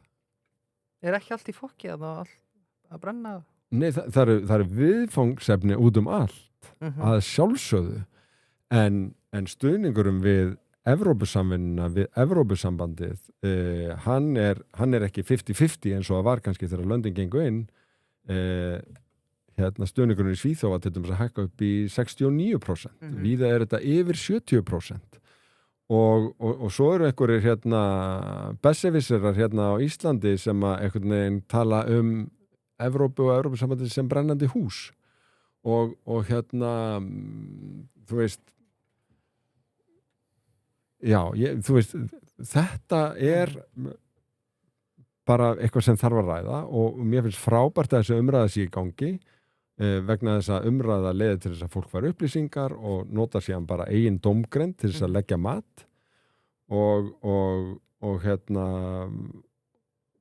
en fólk getur bara flett þessu sjálft upp. Það könnun sem heitir Eurobarometer sem bara svona reglulega gerð af óháðum aðilum sem hefur mælt þetta held ég síðan 73. Þannig að það eru til svona bara langar tímarunnur og stuðningurinn innan Evrópusambandsins hjá almenningi við Evrópusambandið hefur aldrei mælst hærri en einmitt núna síðustu misserinn.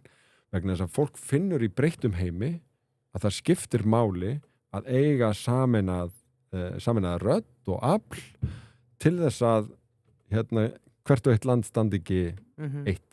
Já, ég sá þess að myndi að bensa, þetta var sláandi.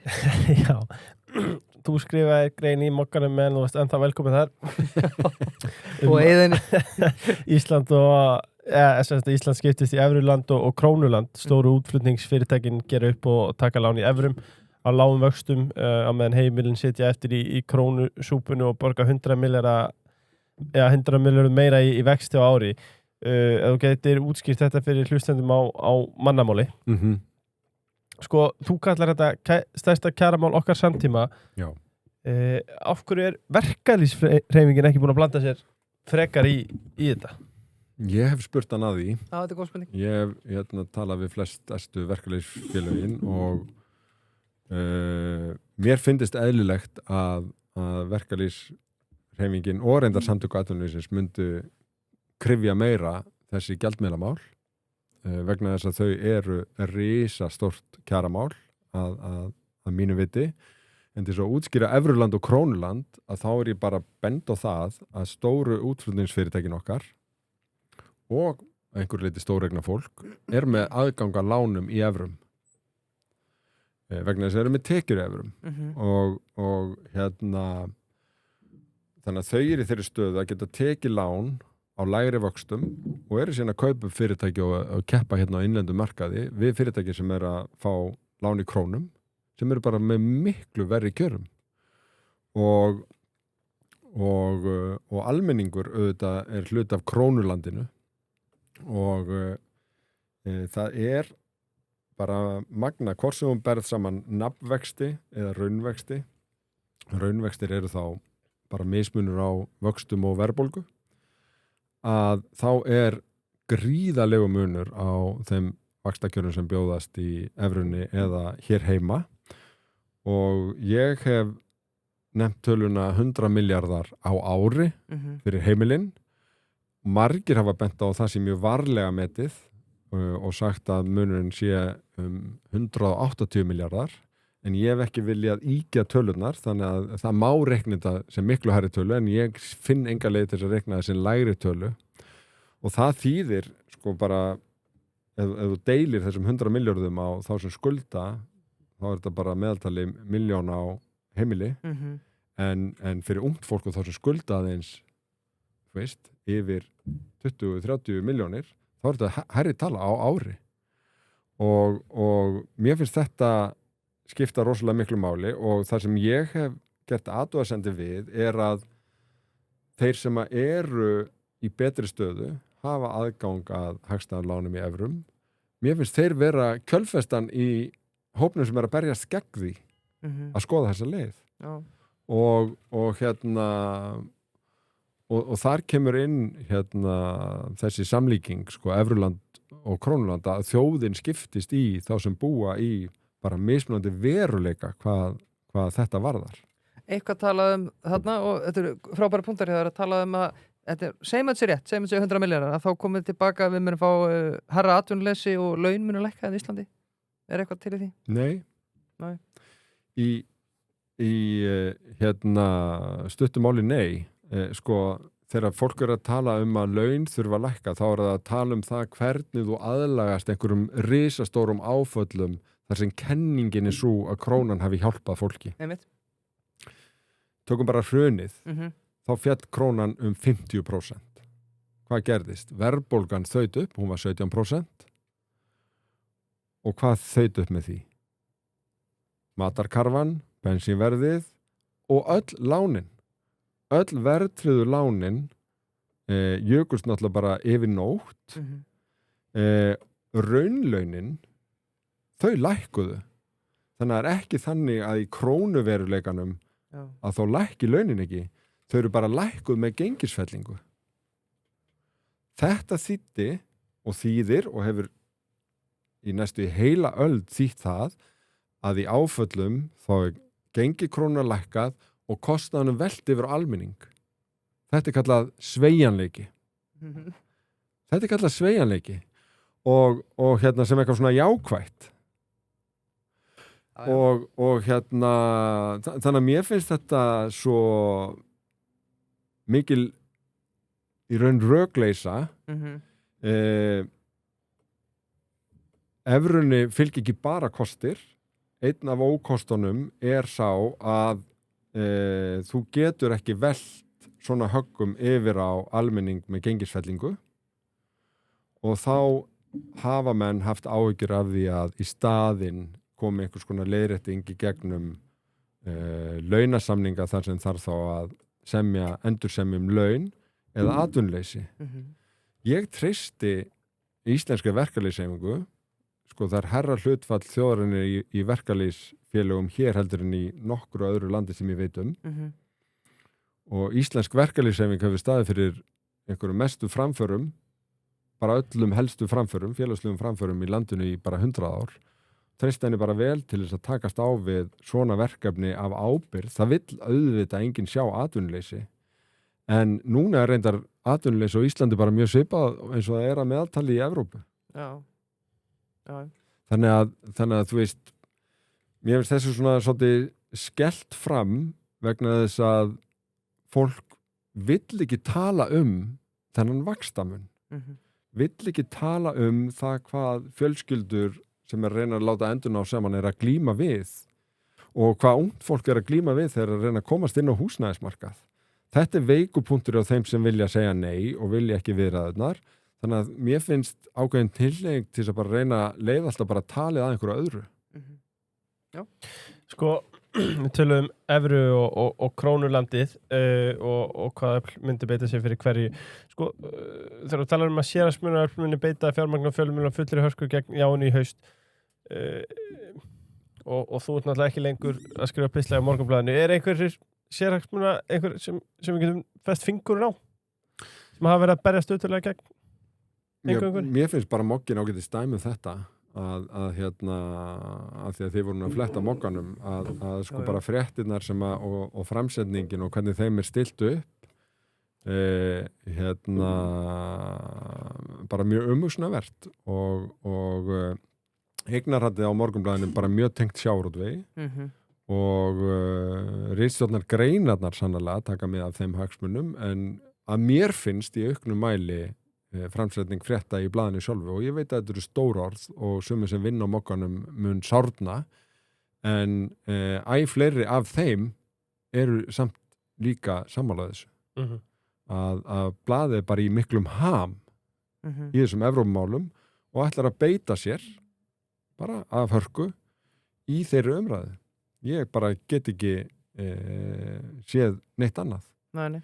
Og það er ekki hvorki vinsælt né algengt að einhverju stjórnmálumenn bara segi sannleikan eins og að blasi við manni þegar svona en ég hef bara gert það og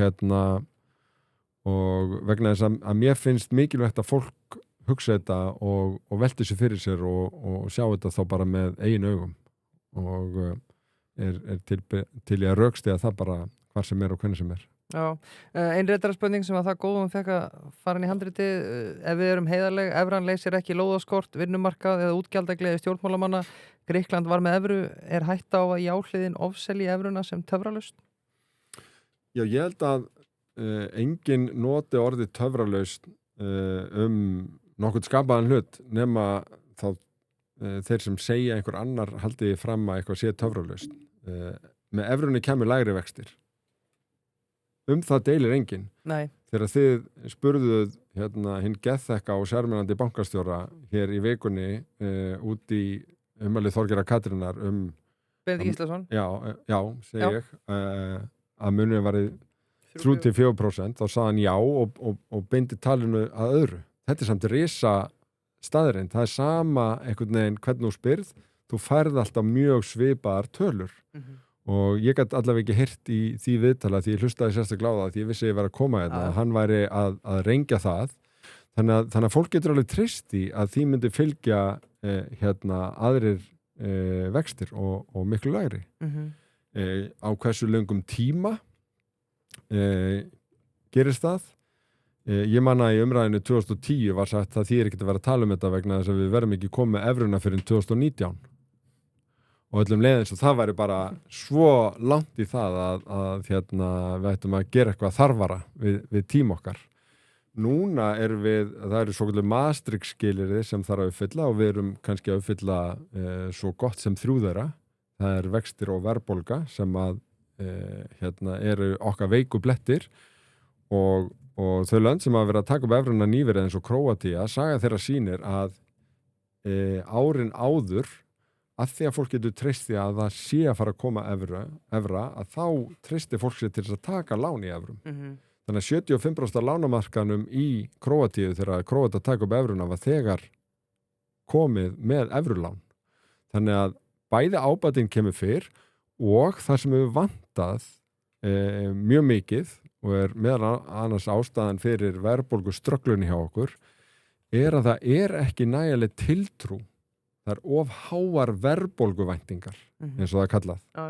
Í umræðunni og bakstunningur Evrópska Seðlabankans andiri evrunar sem kallast ERM2 það myndi hjálpa klárlega varðandi þetta. Þar með lækkun verðbólgu og það myndi lækka vexti.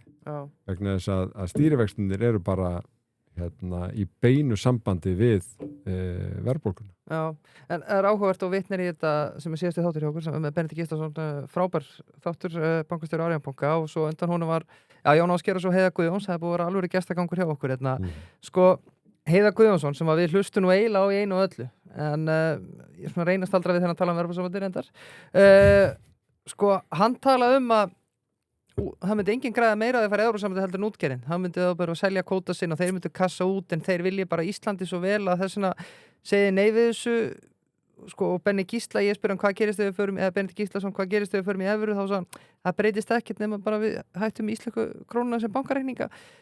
Þannig að þá veit ég ekki hvað þessu menn eru hræddir við ef þetta er staðan. Nei. Mér fannst Benedikt mjög heiðarlegur í því að segja að fjármagnseigendur það er gott að eiga krónu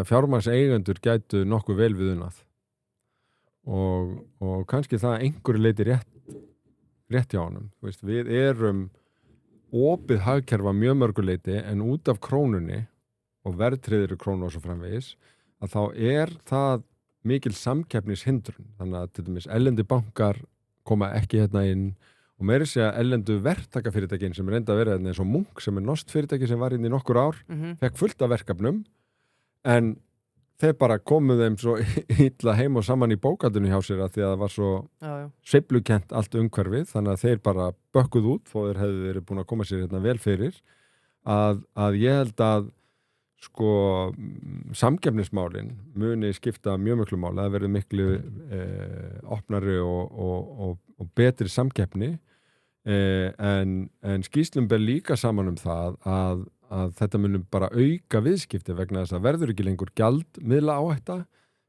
það alls konar pappírsdót sem dettur út í tengslu við tolla og skýrsluskil og slíkt þannig að verði bara auðveldar og betra að reka fyrirtæki á Íslandi.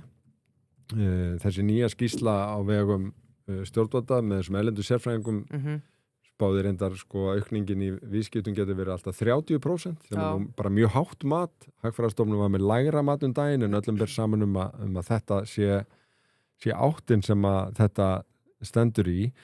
Þegar ég svona hlusta eftir þessum það sem ég hlusta eftir í þessum viðtölum hvort að sko fólki finnist háir vexti vera vandamál. Bankastjóri Arion banka sagði eiginlega hið gagnstæða.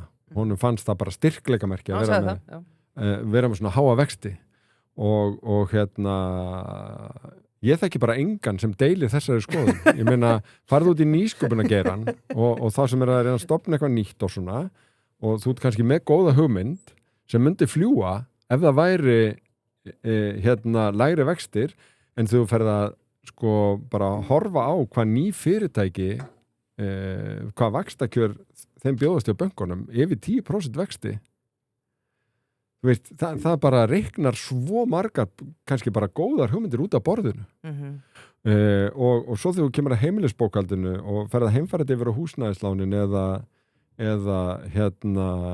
bara þröskuldin inn á húsnæðismarkað þetta bara risamál þó að fólk á miðumaldri og yfir miðumaldri sem búið að koma sér vel fyrir eða á fulltapenningum og sjávarútvegsfyrirtæki sjá þetta ekki sem vandamál, þá finnst mér að almenningur þurfa að hugsa fara hagsmunir mínir saman við hagsmuni þessa fámenna hóps sem á og stjórnar ótrúlega miklu á Íslandi sem núna að reyna einhvern veginn að hræða fólk frá því að skoða henni kost. Já. Þú veist, þarna ég bara svolítið kjaramegin í lífinu. Þú veist, það bara nátengt í efnaðarstefnunni. Þú veist, við erum verkalýsinnar og þú veist, við hugsum líkum litlu tölunar. Þú veist, í heimilisbókaldinu og fólki sem reyna að láta enda ná saman. Ekki, þú veist, við opnum augun þó að það sé ekki vera að tala milljarða. Þú veist, og mér finnst þurfa að ná umræðunni niður á jörðina hvað þetta varðar. Þannig að þetta sé ekki bara í snúist einhverja stóra fjármálagjörninga og þarna bara evran mjög góðu kostur. Þetta ástæðan fyrir því að almenningur í Evrópu styður Evrópusambandið og evruna. Það enginn á leiðinni út úr evrunni og þarna held ég að og ég treysti fólki algjörlega til að sjá í gegnum það þegar það búið að benda á það, þú veist, einhvern veginn að já, kannski eitthvað gott fyrir hérna fáu, stóru og ríku í núverandi ástandi. Þetta kannski meiri segja bara kjörstaða fyrir þá, lítil samkeppni, fákeppni og enginn að keppa við þá að kaupa upp þá hluti sem að það líka næs að fá bara 10% áhættur þessa vexti, sko. Já, svo á fjármagnið, sko. Já, en þeir sem að byggja eitthvað upp, unga kynslóðin, það gegnir kannski bara allt öðru máli með það og ég reyndar gera þá kröfu til minna jafnaldra og þeirra sem eldri eru að fólk hugleiði það að kjósa út frá hagsmunum ungu kynslóðan. Barnar og barna. Já, ég meina, annars gæti bara þetta fólk, það marga flugferðir á hverju degi, ákveð að bara kjósa með fótunum sko. Og koma sér niður einhvers staðar annar staðar, ekki bæði til að starfa en líka til að stofna sín fyrirtæki og svo framvegis. Kjósa með fótunum stendur við fullurninguna Keresis að þeir hafi flúið til Danmerkur vegna stýrivaxtana? Ég var að svara þar spurningu það hvort að aðstæðu fyrir nýsköpun væru vonleysar eða ekki í Evrópusambandinu og Danmörk reynda frábært dæmi land sem hefur byggt sér mjög mikið upp á hugviti, þeir hafa eiginlega engar auðlindir og eru bara í business og þið þekkið þetta dæmi Nova Nordisk sem bara hefur náttúrulega vaxið og þeir eiga líka pening og þeir keyptu Keresis og ég veit ekki til þess að þeir sé að fara að flytja með þá starfsemi út úr Evrópusambandinu. Þeim finnst greinilega það vera bara prýðileg skilyrði til þess að stækka og ganga vel með þessa eign. Ég vona sannarlega ekki að starfsstöðvar Keresis hér á landi flytji úr landi en ég var bara að bregðast við þú veist, þessari umræðu að einhvern veginn það sé engin nýsköpun ekkert að gerast og hræðilega samkeppnisskilyrði í Evrópu. Það var komið skýrslur þar sem bent á ýmislegt sem að þau vilja breyta og ég hef stundu sagt að mér hefur fundist Evrópusambandinu ganga hraðar að bregðast við því á 9 mánuðum heldur en okkur að bregðast við alls konar umbóðutatækifærum á síðustu 9 árum en já, þú veist, kannski ef ég mátt orða þetta á svona meira cleverhátt, ég veit það ekki en hugsunin bara þessi að nýsköpunarumhverfið innan Evrópusambandsins víða býsna gott og víða bara mjög mikið spennandi að gerast á fjölmörgum sviðum þó að stærstu 5 fyrirtæki heims séu ekki evrópsk. Nei, ég náði allavega punktinu, mér ást það bara fýtt sko. Örugglega hræðilegt þetta fyrir Keresis í Danmörku, örugglega alltaf brenna þann. Sko það ein umræða sem að mér finnst alveg áhugaverð. En það má svolítið skjóta inn, það ekki bara stærstu 5, það ekki stærstu 50, það ekki stærstu 100. Við eigum enginn af þessum stóru ef við segjum við sem Evrópa. Eitt lykilfyrirtæki sem lítur nú að þessum gagnaiðnaði og gervigrændariðnaði reyndar hollenskt og þegar maður fyrir að bora sig aðeins ofan í þetta þá myndin bara einfallega ekki svona svart hvít ekki við eitt af sko 5.000 eða 50.000 eða 5 ég meina sko Við erum þetta bara 400.000 sko Akkurat og hérna þannig að þegar við erum að máta okkur inn í þetta þá erum við kannski meira ekki satt að hugsa rannsóknir og þróun, hvernig getum við búið til umhverfi fyrir okkar fyrirtæki til þess að stækka og blómgast og verða til og svo framvegis. Við þurfum að leggja áherslu á menntamál, við þurfum að setja peningi í rannsóknir og þróun og svo erum við til dæmis bara alveg frábæra reynslu af evrópskum rannsóknarsjóðum og hluti af því að okkur hefur gengið vel á undanförnu að byggja upp hugvitsiðnað í Reykjavík en líka annars staðar á Íslandi þessir evrópsku sjóðir, þar sem við höfum verið að fá meira, þetta við höfum verið að leggja inn vegna þess að okkar kraftmiklu frumkvölar og nýsköpunar fyrirtækja hafa verið duglega að sækja og háskólasamfélagið líka. Þannig að Evrópa með ýmis prógram til þess að lyfta undir þetta og hérna, þetta með öðru hefur orðið til þess að sko íslenskt efnahagslíf gjörbreytt á eiginlega undra skömmum tíma að við förum frá því að vera auðlindadrifið hagkerfi með áherslu á sjávarútveg og síðan sjávarútveg og ál í það að núna eru kannski 5 stoðir og ferðarþjónustunum orðið stærst en hugvitsiðnaðurinn var að taka fram úr sjávarútvegi og þess vegna hlýtur hagsmunamatið okkar líka að þurfa að breytast að við séum ekki með eitthvað gjaldmiðil sem við sveiflum eftir hvernig gengur í sjávarútvegi heldur þurfum meira jafnvægi hagsmunum okkar liggja mikið nær fastgengistefnu þar sem að við erum í meginatriðum að sveiflast eins og meginland Evrópu og eitt af því sem stóð upp úr í þessari nýju skýrslu gjaldmiðlamál var með það að þvert á það sem við stundum höldum að krónan sé svo góðu sveiflujafnari þá hefur krónan reynst ígja sveiflunar, hún magnari og þá eigum við að hugsa okkur gang að mínum mati. Já. Fröken Reykjavík. Wow. Herðu, við keyptum báður þangað í vikunni. Já, ég fór í gær. Þessi nauta flankastygg. Já, ég fór í ribbaði reyndar. Já, ég ekki hissa á því. Ribbaði var aðeins dýrari, en það var líka gæði. Ég fór reyndar í 5 rétta. Já, ok. Já, næs. Já, þetta Fröken Reykjavík dæmi gali gott, sko. Ég fór í Argentínu rækjurnar. Já, því ég vildi smakka þetta allt. Argentínu rækjurnar þetta voru í ruglunu. Ég held í alvörunni það verið besti eftirréttur sem ég smakka. Ok. Eitthvað jarðarber, hvít súkkulaði, ferskjarðarber og hvað heitir það? Ísinn sem svona kaldur og gís upp úr. Fröken Reykjavík, sko, svo næs að sitja þarna líka, sko. Ég veit að geðveik staðsetning og já, ég fór í ribbaðinn fyrir alla 5 manns á línuna. Geðvegt. Já, geðvegt. Og meðlæti, sturl. Já, bara Fröken Reykjavík, allt upp á 10. Kvikmyndaskólinn. Kvikmyndaskóli Íslands býður upp á 3 námsbrautir. Það kvikmyndagerð, kvikmyndatækni og kvikmyndaleikurinn. Já, nú við hverju var síðastur? Já, námi hefstu þetta bara í haust 2026 og umsóknarfresturinn honum líkur 30. júní. Tic-tac. Þannig að þeir geti, að minnst það kosti kynnt ykkur málið á kvikmyndaskóli.is. Já, kíkt í pakkan. Verður ekki að kíkja í pakkan? Já. Sút upp. Útskrift eða brúðkaup framöndan, þá færðu réttu fötin í herramönnum í sút upp. Heldur við erum að leiða nága? Já, enda lungu tímabært að kíkja á þessa meistara, skoða úrvali á sutup.is eða gerðu svo við og kíkti í Bólholt 4, þar sem að, já, þeir taka vel á móti þér. Gera það.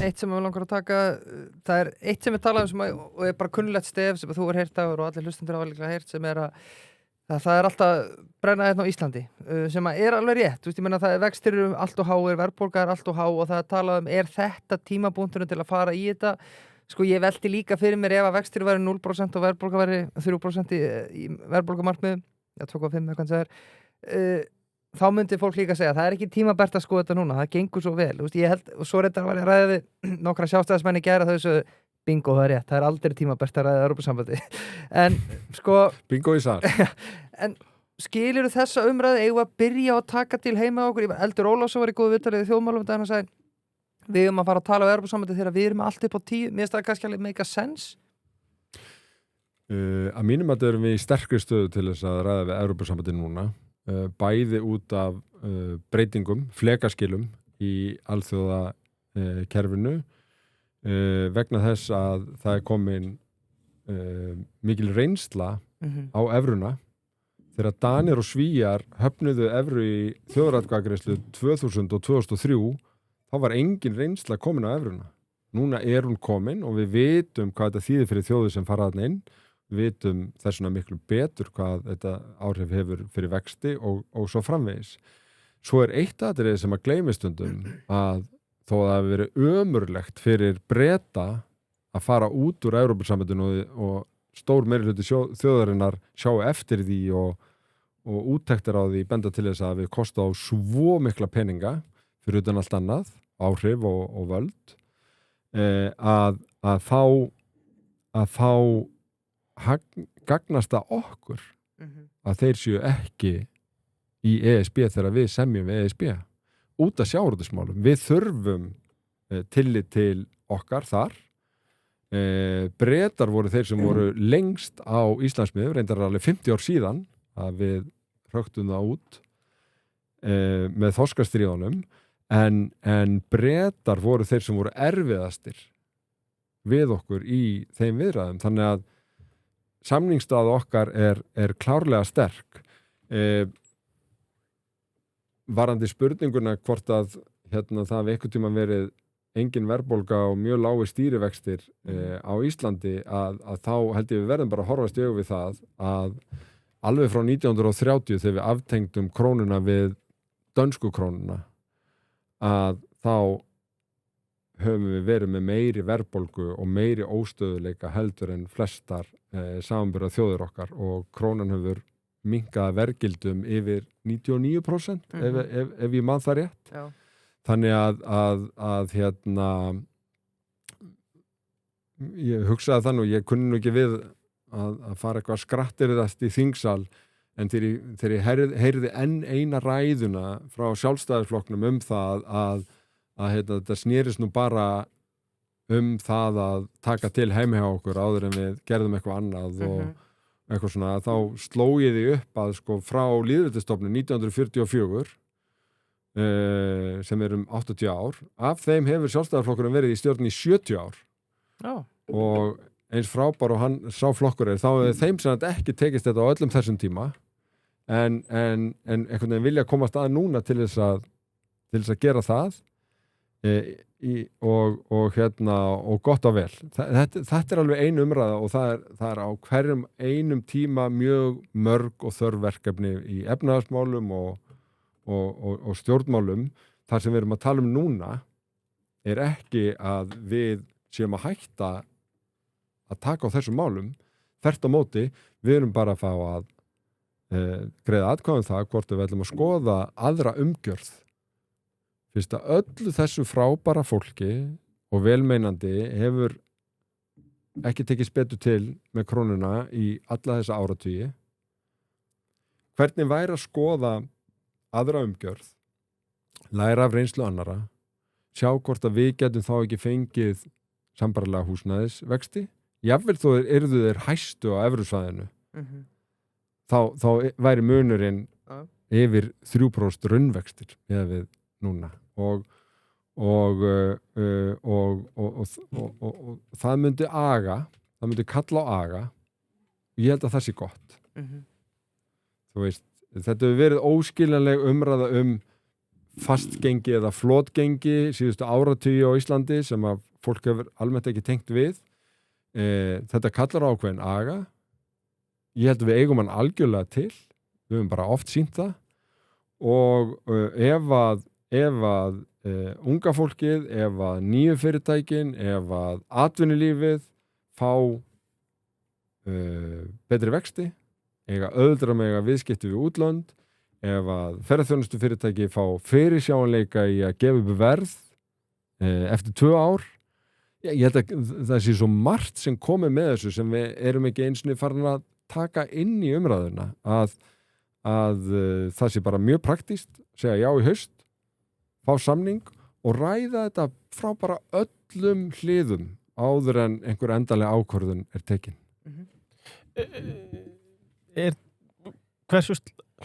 Er til svo samningur sem þú myndir segja nei við dagur? Hvað myndir vilja sjá eða hvað myndir ekki vilja sjá í samningun sem eru til þess að þú myndir segja herru, nei, við sættum okkur ekki við þetta. Ég held að nokkru hluti skipti mjög miklu máli. Ég held að skipti mjög miklu máli að við njótum þess að við erum eina þjóðin sem hefur veitt staðbundna stofna síðustu 50 ár. Það skipti mjög miklu máli. Ég held að skipti mjög miklu máli að við fáum svipaða lausn og Finnar varðandi landbúnaðinn. Það var búið til hugtak heimskautalandbúnaðar sem yfir ákveðinni breiddargráðu og finnska ríkið getur stutt við þann landbúnað meira en annan. Ísland allt fyrir ofan þessa gráðu. Ég vil að við höfum svolítið frelsi að því að Ísland svolítið harðbýlt land en við viljum hafa landbúnað þannig að við eigum að fá slíkar lausnir.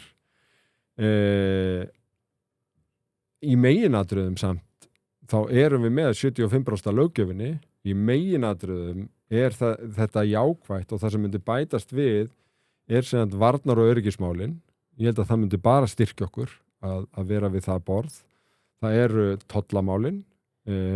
Þar með talið að ESB sem heild bregst við ef einhver hótar okkur einhverjum tollum til þess að setja okkur þrýsting. Það eru landbúnaðar- og sjávarútvegsmálin eins og ég nefndi en flest annað meira að minna hluti af EES-samningnum þannig að ég held að séu þessi atriði sem að skipta máli.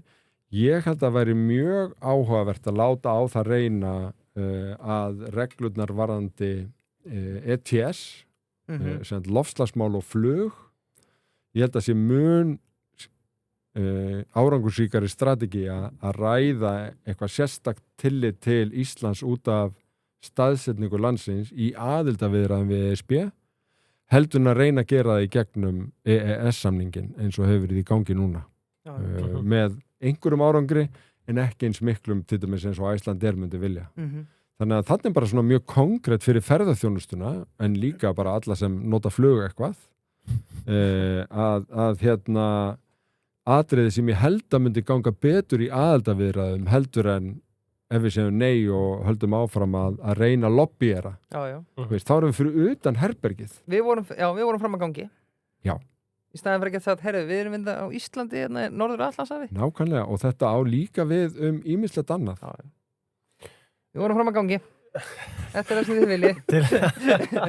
Til að slúta þessu, hvernig fer atkvæðagreiðslan 29. ágúst? Ný könnun í gær, svo ég. Já, ég held að vera jafnt. Spennandi. Svona atkvæðagreiðsla hafi bara tilhneigingu til þess að vera jafnar. Ótrúlega satt. Ég hitti nú kollega frá útlöndum daginn sem skildi bara ekkert í þessu að þetta væri jafnt. Hvernig getur einhver verið á mótið í að eiga viðræður? Já. Og þannig að það mjög, ég veit ekki hvort að prófa að útskýra þetta fyrir útlendingum, en það dálítið erfitt. Og maður þarf eitthvað að segja, já, en þú veist, eitthvað svona. En við erum líka að fara nýja leið, að vera með þess að tvöföldur. Já, og það og ég held að eftir því sem að fólk kynni sér þetta betur, átt að sá því að þetta atkvæðagreiðsla viðræður en ekki aðild, að þá aukist líkurnar á jái. Já.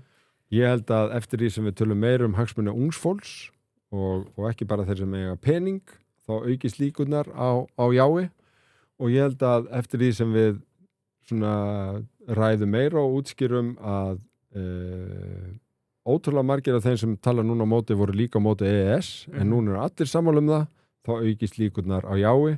Þannig að ég hef trú á samtali, þakka fyrir að fá að koma og upplýsingum og mikilvægt að þær komist út og ég held að fólk þurfa að passa sig á hagsmunatengdu svona reyksprengjum. Já, klálega. Sorry, ég ætla bara að skjóta inn. Ég ætla að segja að það okkar hlutverk, Leifur. Við erum með ágætt stórt hlaðvarp að fá báða póla. Verða ekki bergmálshellir, hvorki já eða nei svona margir eru. Virkilega mikilvægt að fá báðar hliðar í þetta alls saman en hérna kemur innsend spurning sem að þú getur ímyndaðir úr hvori áttinni hún kom en að því að tala að þetta þið nömt á munum hana segjum að verði 51% já í haust og við þurfum að byrja aðlögun strax það raunverulegur ótvíræður viðlíði þjóðarinnar eða ertu að keyra stórmáli gegn á hnífsblaði? Frábært að fá þessu spurningu vegna þess að við hefum ekkert búin að tala þessu umræðum aðlögun. Sáuð þið silfrið þarna þegar sérfræðingarnir komu? Já, ég segi bara meiri fréttir hvað það voru vonlausi gestir Nákvæmlega, þar nefnilega var aðeins komið inn á þessa umræðum aðlögun. Þarna var Stefán Haukur sem var formaður samninganefndarinnar á sínum tíma og hann rakti það að vegna þess að Ísland var í allt annari stöðu heldur mjög mörg umsóknaríki sem þurfa að breyta miklu á sér. Ísland EES-ríki, búin að taka mjög mikið upp í sína löggjöf og með bara flest á hreinu varandi lýðræði og svo framvegis, að þá var það samkomulega í þeim viðræðum síðast að gera áætlanir hvaða aðlögun þyrfti en hrinda engrið þeir í framkvæmd nema að lægi fyrir eftir þjóðaratkvæðagreiðslu að Ísland væri að fara inn. Og hann sagði eins og það sama stendur í skýrslum frá þessum tíma þegar gerfa grein fyrir stöðu viðræðna að það náð samkomulega þetta. Og það bar ekki mikið á því en sem stækkunarstjóri Evrópusambandsins staðfesti þetta í samtali við RÚV bara kvöldið eftir. Og þetta ætti í raun að róa alla sem eru hræddir við að það að segja já núna í haust þýði einhverja meira háttar aðlögun. Það þýðir það ekki. Við getum og eigum að hafa alla börði til þess núna, fyrst við gátum það þá, samið að aðlögun býði, þar til niðurstaðan í seinni atkvæðagreiðslunni lagi fyrir, vegna þess að við erum núna býsna vel undirbúin, ekki bara vegna EES, heldur líka vegna þess að mikil kortlagning lá fyrir á sínum tíma. Það var búið að opna einhverja 21-33 köflum, loka sumum, það þarf að fara yfir þetta allt aftur, en að margt sem betur til þess að þetta þurfi ekki að taka einhvern ógulega langan tíma og við eigum bara að vera ána með það, þá snýst þetta bara það hvort við viljum skoða samning en ekki aðlögun. Og þannig að því að það fólst svolítið í spurningunni að það væri áhættusamt að fara í einhverja mikla aðlögun. Einmitt. Það ýmsar stofnanir sem við höfum búið til út af EES, fjármálaeftirlit, persónuvernd og svona stofnanir sem við tengjum ekkert endilega við EES, en við myndum þá bíða með að breyta stofnanakerfinu í tengslu við aðild þar til að lægi fyrir að þjóðin væri búin að segja já í seinni atkvæðagreiðslunni. Þannig að já í haust algjörlega hættulaust að mínum mati. Ég meina Noregur búin að gjósa 2 ára samning, það er ekki að segja mér að þeir hafi verið meira komnir í Evrópusambandi áður en þessi samning og hvað sem þó þeir hafi nú sagt nei á endanum. Algjörlega og meira en það, Normenn eru eiginlega ekki með mötuneyti á vinnustöðum, þeir eru bara með sitt norska nesti og haldi alla sína sérstöðu í gegnum þetta allt saman og það munum við gera líka. Þú veist, í ykkar daglega lífið, við myndum ekki finna fyrir því þó við verum inn í Evrópusambandinu. Kannski bara skemmtilega enda að borga láninu. Nákvæmlega. Við myndum taka síðasta krónureikningin og ramman upp bara til þess að eiga. Mjög gott, sko, að því að við eigum eftir alla riddara að við verðum að halda eins og spönum hérna, sko, stórútgerðin og skýrsla hagfræðistofunar eða stofnunar sem þú baðst 20 stærstu útgerðirnar og eigendur þeirra áttu 406 milljarða í öðrum fyrirtækjum í árslok 2024, yfir 60% eignast frá 2014, 5 fjölskyldur, 1 kaupfélag, 82%, sko, er þetta samt minni tölur en þú reiknaði með eftir að þú baðst kallar eftir matinu? Nei. Þetta sýnir bara skalan og það sem við vitum líka er að það vantar ýmislegt í þetta. 3 dæmi að félög Guðberga Matthíasdóttur sem er Ísfélagið. Já, með 50 milljarða og eiga bara mjög mikið af fyrirtækjum.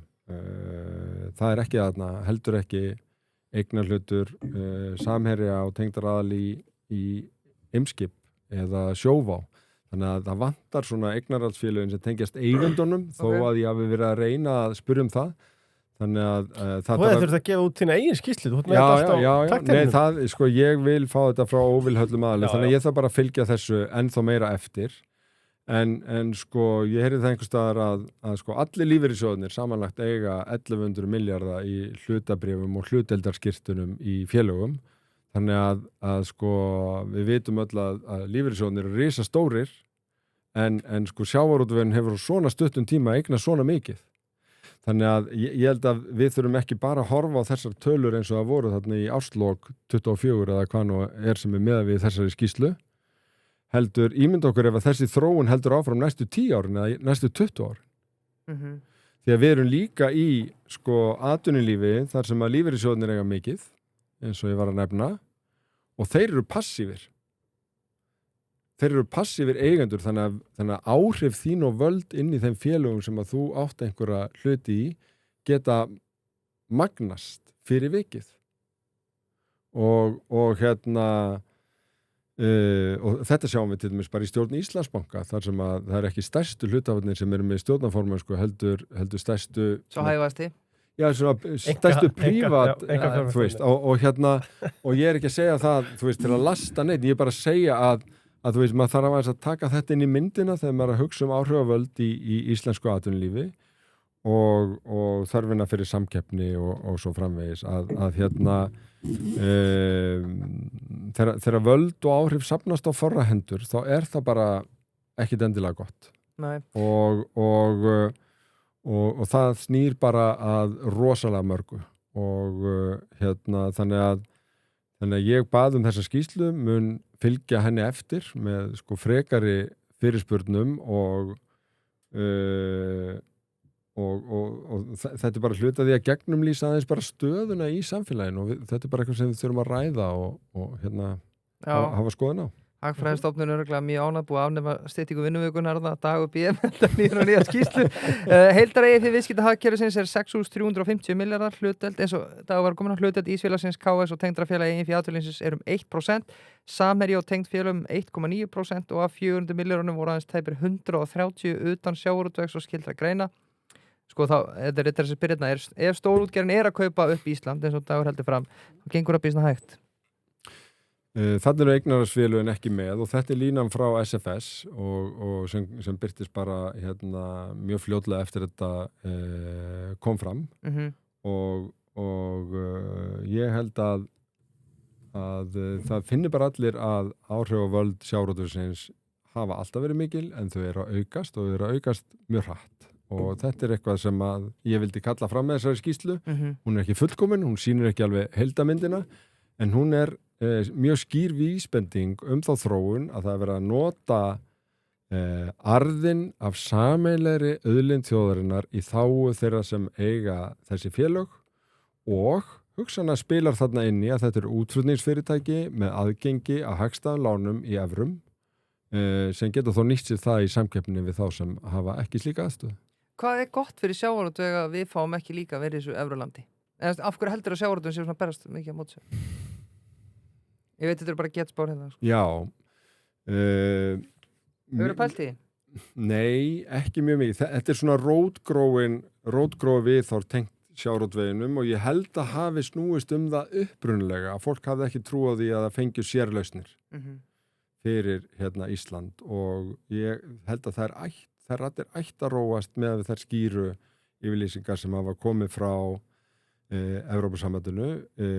Ég hef hlustað á viðtöl við Hjálmar Vilhjálmsson sem er nú hátt á kvisti innan Brim, hann hefur bæði farið í hlaðvarp hjá Gímaldinu og í hlaðvarpi sem heitir Evrópustraumar. Hann vildi meina að það veri ekki gegn hagsmunum sjávarútvegs að vera hann inni. Hann hefur rekið sjálfur fyrirtæki í Íslandi árum saman með mikla reynsla af því og hann benti meðal annars á það að einn okkar mikilvægastu markaður er Bretland. Þar var gerður samningur af hálfu Íslands eftir Brexit sem er miklu verri heldur en samningurinn sem ESB gerði við Bretland fyrir sjávarútvegur afurðir. Það er algjörlega tollfrjálst eða kemur frá Evrópusambandinu en ekki eða kemur frá Íslandi. Og hann benti líka á að fullunnar sjávarafurðir, það er ákveðið stig sem að tollfrelsið ef það kemur frá Íslandi miðast við þegar við flytjum út til ESB en sem býr til þá tilneyingu að flytja það út svona hálfunnið og svo klára það innan Evrópusambandsins. Þetta myndi líka batna, þannig að hann vildi meina að það væri aukin aðgangur fyrir okkar sjávarafurðir ef við værum innan sambandsins og kannski þetta ekki hluti sem að þarf að hafa valdi sínu fyrir atkvæðagreiðslunu. Þetta kannski meira einhverju hlutir sem að þegar við sjáum heildarmyndina í heildarsamningi getum vegið og metið og móti einhverju öðru sem að einhverjum finnst galli og svo framvegis. Og þannig að þú veist, ég hef ekki borað mig í krók og kema í öllu, heldur finnst mér stóra sögnin vera ef ekki að sjá samning. Já, ég held við séum rosalega mikið að rífast út af einhverju sem að þessi samningu myndi bara segja klift og skorið, sko. Samanlega. Og sem er... Nei. Já, þú nefndir hérna 2 hlaðvörp, mér langar að nefna það 3. Auðvitað eru allir vinir í skóginum. Flegaskil. Já. Virkilega skemmtilegt. Þú og Þórdís Kolbrún sitt á hvorum vægnum, skulum segja, með hlaðvarpum alþjóðamál og kom með 9 þætti. 2 teknir upp í dag. Já, í sólinni. Í sólinni. Úti. Já, úti. Hvernig kom þetta til? Hver hringdi í hvern? Þetta kom eiginlega þannig til að mér fannst mjög áhugavert og spennandi að einhvern veginn fara svolítið inn í alþjóðamálin eftir að ég tók sæti á þingi og var formaður Íslandsdeildar NATO-þingsins sem er kannski fyrirbæri sem að fáir af hirtum. Þar sitja þingmenn frá öllum NATO-ríkjónum og fjallum varnar og öryggismál. Og það er náttúrulega bara allt búið að vera á svo mikið flegi ferði í þessum alþjóðamálum síðasta árið og þetta lengur en ég fekk þarna einstakt tækifæri til að fá innsýn í þennan vettvang og fór að leggja mig eftir bæði lesefni og alls konar í þessu. Þarna var varaformaður hjá mér Þórdís Kolbrún nokkur og ég fann bara strax þegar ég náði að kynnast henni að mér varst bæði hún verið að koma með mjög merkilega yfirsýn og reynslu, mikla innsýn og það er víða verið að kalla í hana til þess að taka þátt í alls konar og tala og leggja gott til og við svona, þetta eru nokkra ferðir á ári og við bara töluðum alltaf meira og meira saman í tengslu við þessar ferðir og ég hugsa að það hafi verið þegar við vorum í Washington og vorum nýbúin að vera á fundum með bandarískum öldungadeildarþingmanni og þingmannum sem að sko, ég svona eiginlega opnaði mig með það ég hefði svona einhvern veginn hugsað þetta hvort að því að ég var búin að finna það fyrir löngu að við vorum bæði sammála að þyrfti að ræða þessi mál meira af svona einhverju yfirvegun og á Íslandi og setja hluti í Íslands samhengi sem væri í gangi og bara nefndi þessa hugmynd sem að hún var merkilegt nokk strax til í og var sjálf búin að vera að velta fyrir sér hvernig einhvern veginn var þetta að lyfta þessari umræðu á Íslandi þannig að en svo bara tókum við annir, þetta var líklega í desember þannig að við á endanum komumst af stað núna í vor og ætluðum að byrja fyrr en svo var þetta bara svo mikill stökkballur og hún var bara að gera það sendi hér áður en ég gæti litið við sko. Ég veit það og það er þér að þakka. Nei, en sko það sem að mér fannst gaman var bæði viðbröðin við bara umfjöllinu og það mikið meira áhuga á þessum málum en ég þorði að vona og svo voru mjög margir sem nefndu að þeim fyndist bara heilbrigðismerki og gott í sjálfu sér að fólk syngur megin og pólitíkinni geti tala saman. Þetta er stuðað marga í Sjálfstæðisflokknum. Já, svo verður þetta stuðað einhverja en miklu fleiri sem að held ég að taki svo fagnandi. Já. Að einhverju bröldi upp úr skotgrónum og taki spjall. Ég held nefnilega að, ég veit að þú ert nú ekki talsmaður Sjálfstæðisflokksins sko, en ég held að Þórdís sé, ég held að Sjálfstæðisflokkurinn sé að gera vittlaust og ég er svo sem ekki stjórnmálaráðgjafi en það er að gaslýsa fólk sem tala vel Evrópusambandið. Það er fullt af hægrimönnum sem eru Evrópusinnaðir sko. Já. Maður er ekki bara eintóma vittlýsingur þó maður sé spenntur ekki í bakkan sko. Nei. Það er talað þannig mann sko. Já, einmitt. Það er smá sársöki. Nei, ég held að Þórdís sé svipuð sko. Já, allavega sko ég held að ef maður skoðar einhvern veginn sögu Íslands og utanríkismála þá hvort sem það er sko ákvörðun að fara inn í NATO eða gera varnarsamningu við Bandaríkin eða fara inn í EFTA eða gera EES-samningin þá er þetta allt dæmi ákvarðanir og hluti sem eru teknir á grundvelli stöðumats sem segir fólki að heimurinn sé á einhvern hátt breyttur, þannig að til þess að gæta hagsmuna Íslands sem sjálfstæðs og fullvalda ríkis, þá þurfum við að taka nýjar ákvarðanir, gera nýjan samning, fara inn í NATO eða í ES og svo framvegis og hérna og ég held að Þórdís sé hlut af þessari sögu. Þú veist, hún sem utanríkisráðherra og eins og heyrist í þessu hlaðvarpi, hún leyfði sér einhvern veginn bara að taka afstöðu, til dæmis mjög einarða afstöðu með Úkraínu vegna þess að bara heimurinn kallaði á það, bara staðan í heiminum og bara ógnin sem að bara vina þjóðum okkar í Evrópu stafar af Rússum, kallar á samstöðu og hérna og ég held að sé bara svo hollt að bara í pólitík eins og í lífinu að vera ekki bara að tala, heldur líka að hlusta og velta fyrir sér bitinu við þessa nýju upplýsingar, hvað þýða þær og hérna þar að ég vil skipta einhverja skoðun eða gera eitthvað öðruvísi áður gert og hérna og hérna út frá hagsmunum Íslands, út frá einhvern veginn því sem maður trúir á. Fleikaskill, allir að tjúna þarinn. Klárt mál, ekki spurning. Lengjan, settu spennu í HM og tippaðu á lengjunni. Herru, svo getur við bara sagt það, Green Diamond Invitational, sem við nú ekki talað eins og þetta, það laugardaginn 20. júní, næsta laugardag. Já. Og það verður á lengjunni. Já, það ekki skákmót með sterkustu skákmönnum sem hafa tekið þátt í skákmóti bara nokkuð tíma? Það held ég. Þetta 11 keppendur, 9 stórmeistarar, Íslandsmeistarinn og Björn Þorfarsson. Vá, og það verður hægt að tippa á lengjunni? Já. Herru, ég var í golfi í vikunni, sem nú kannski ekki frásögu færandi nema fyrir þær sækir að það vindur sér upp að mér ungu maður sem að spyr mig, hvað heldur að ég sé með í pókahotninu núna? David Jones. Hvað heldur að ég sé með í golfpókan? David Jones. Og ég þurfti nú ekki að hugsa með tvísarum og ég sagði David Jones og hann sagði bingo. Þannig að það hrikalega gott að vera með David Jones í pókanum sem viðbytt. Og gott að fólk sé að hlusta. Já, gleður okkur. Frumeri, fyrst í skoðun, svo í fríð. Rétt. Ekki að gátt í óvísuna með hvað sem er í eftir drei. Ný. Við skoðum hjólísi, fellísi og þeir skoðum þetta tjaldvagnarna líka. Já, gera það. Við erum kominir í riddaraspurningarnar sem er jafnframt seinasti liðurinn.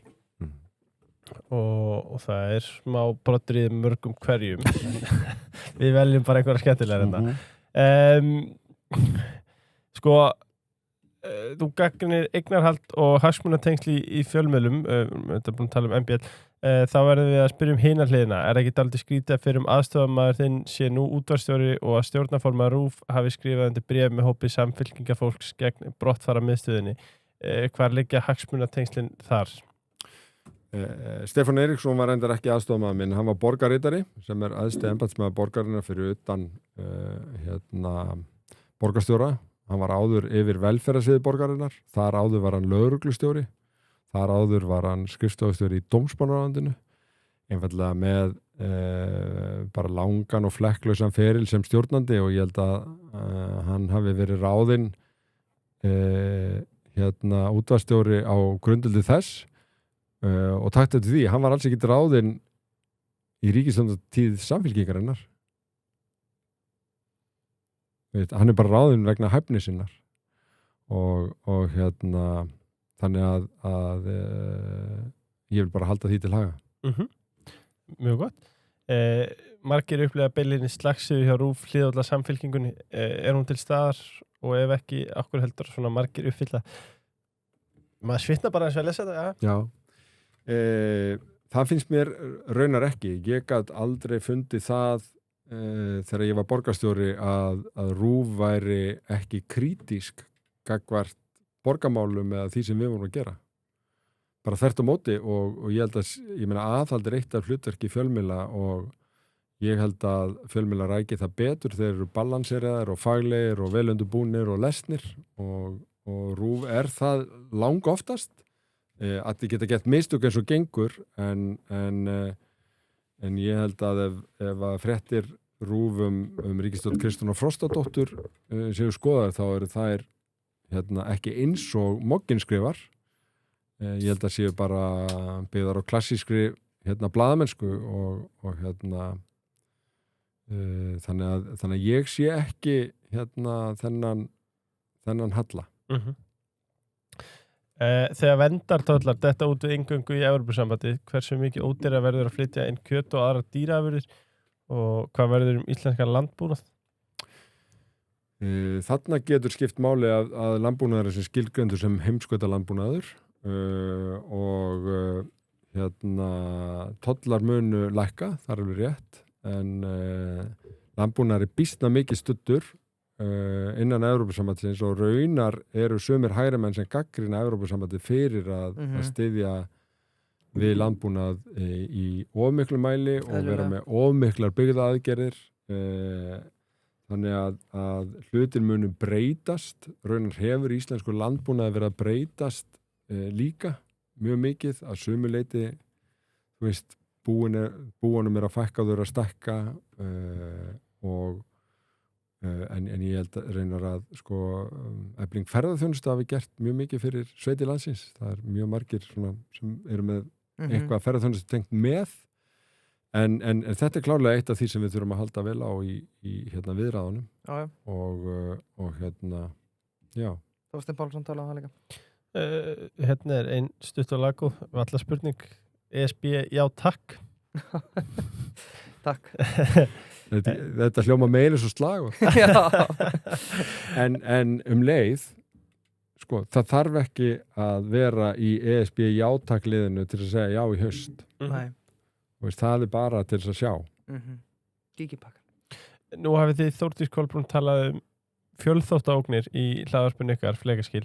Hvernig er brugðist við þeim frá NATO annars vegar og ESB hins vegar? Bæði NATO og ESB eru fókusera svolítið á fjölþáttaógnir. Þó er merkilega mikið ESB megin þar. Þetta eru ógnir sem brugðist almennt við svona borgaralegum stofnunum eins og lögreglu og slíkt. Þannig að þess vegna lendir þetta kannski ESB megin og það er mjög mikið sem þarf að taka á meðal annars í gegnum löggjöf. Eins og ótrúlega þá hljóma til dæmis eins og drónar. Þar er ákveðna reglugerðir ESB sem að skylda til þess að skrá dróna og þessi rekjanlegir og gefi sig upp. Þannig að það sé hægt að spotta drónana sem eru ekki skráður á nýttn og svo framvegis. Þannig að þetta er samspilið og það kom mér svolítið á óvart hvað í raun ESB var mikið í þessum fjölþáttaógnum og hvað þröskuldurinn hjá NATO er raun ótrúlega hár til þess að bregðast við einhverju sem er gert með netárás eða upplýsingaóreiðu eða eitthvað svona þó að NATO sé líka sinnaði hernaðarlega. Tökum dæmi, það öll gögn hjá heilum breskum spítala voru tekin í gíslingu og það sem er mjög frægt dæmi er Jaguar-verksmiðjurnar sem höfðu bara áhrif á landsframleiðslu í Bretlandi, þetta var svo stórt en samt einhvern veginn, þú veist, er ekki brugðist við þessu sem árás og að því að þetta er ekki svona hefðbundið en þú veist, á einhverju svona risaskala er alveg klárt að þetta hefur mikil áhrif og þetta er bara vikulega að gerast en það er mjög mikið starf þarna hjá lögregluliðum, Europol og mjög mikið sem til Evrópusambandinu þó að NATO sé líka virt á þessu svið og þessir aðeila vinna mjög þétt saman þegar kemur að þessu. Hvaða gél notar Dagur? Nú þarf ég að vanda mig. Ég held að heiti Shockwave. Já. Það fæst í ICA-búðum í Svíþjóð. Það fékkst einu sinni í bónus. Rauða? Já. Það fékkst einu sinni í bónus og svo bara hætti það fórst þar. Ég komst að því datt inn í ICA-búð sem eru köffilögin í Svíþjóð að er þetta kaupið þar. Þannig að ég er allt og sjaldan í Svíþjóð en þegar ég dett inn 10 dollur alveg nýsköpun þetta er ESB-gél.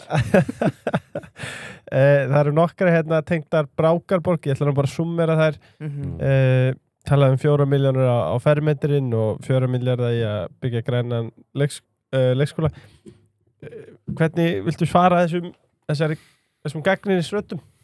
Já, ég held að það hafi verið gott að byggja eða hafa leikskóla þarna. Ég held að sé almennt gott að endurnýta gömul hús.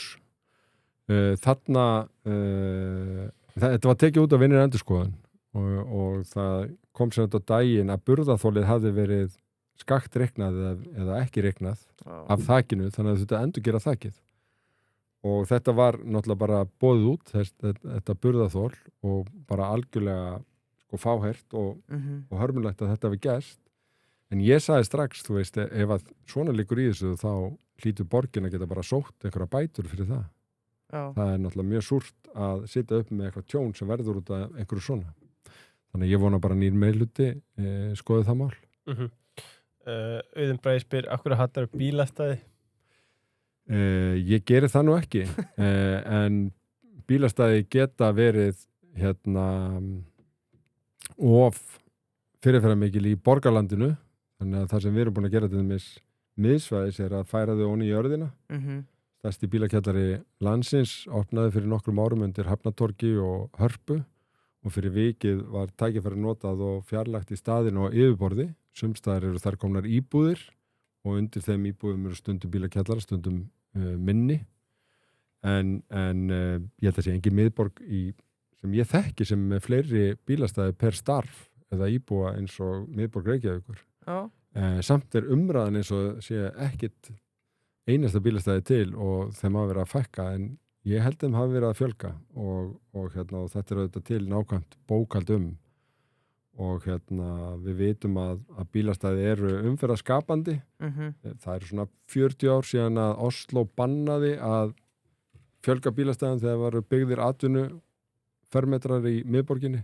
Þetta höfum við aldrei gert, þannig að ég held að umræðan sé smá á skjön við það sem við höfum raunverulega verið að gera, en það sem við sannarlega höfum gert er að taka bílastæði sumstaðar undir útisvæði fyrir veitingastæði, við höfum gert göngugötur, við höfum gert torg, við höfum byggt íbúðir þar sem áður og hótel sumstaðar þar sem áður voru bílastæði og ég held að enginn sjá eftir einast af þessum stæðum í raun og veru.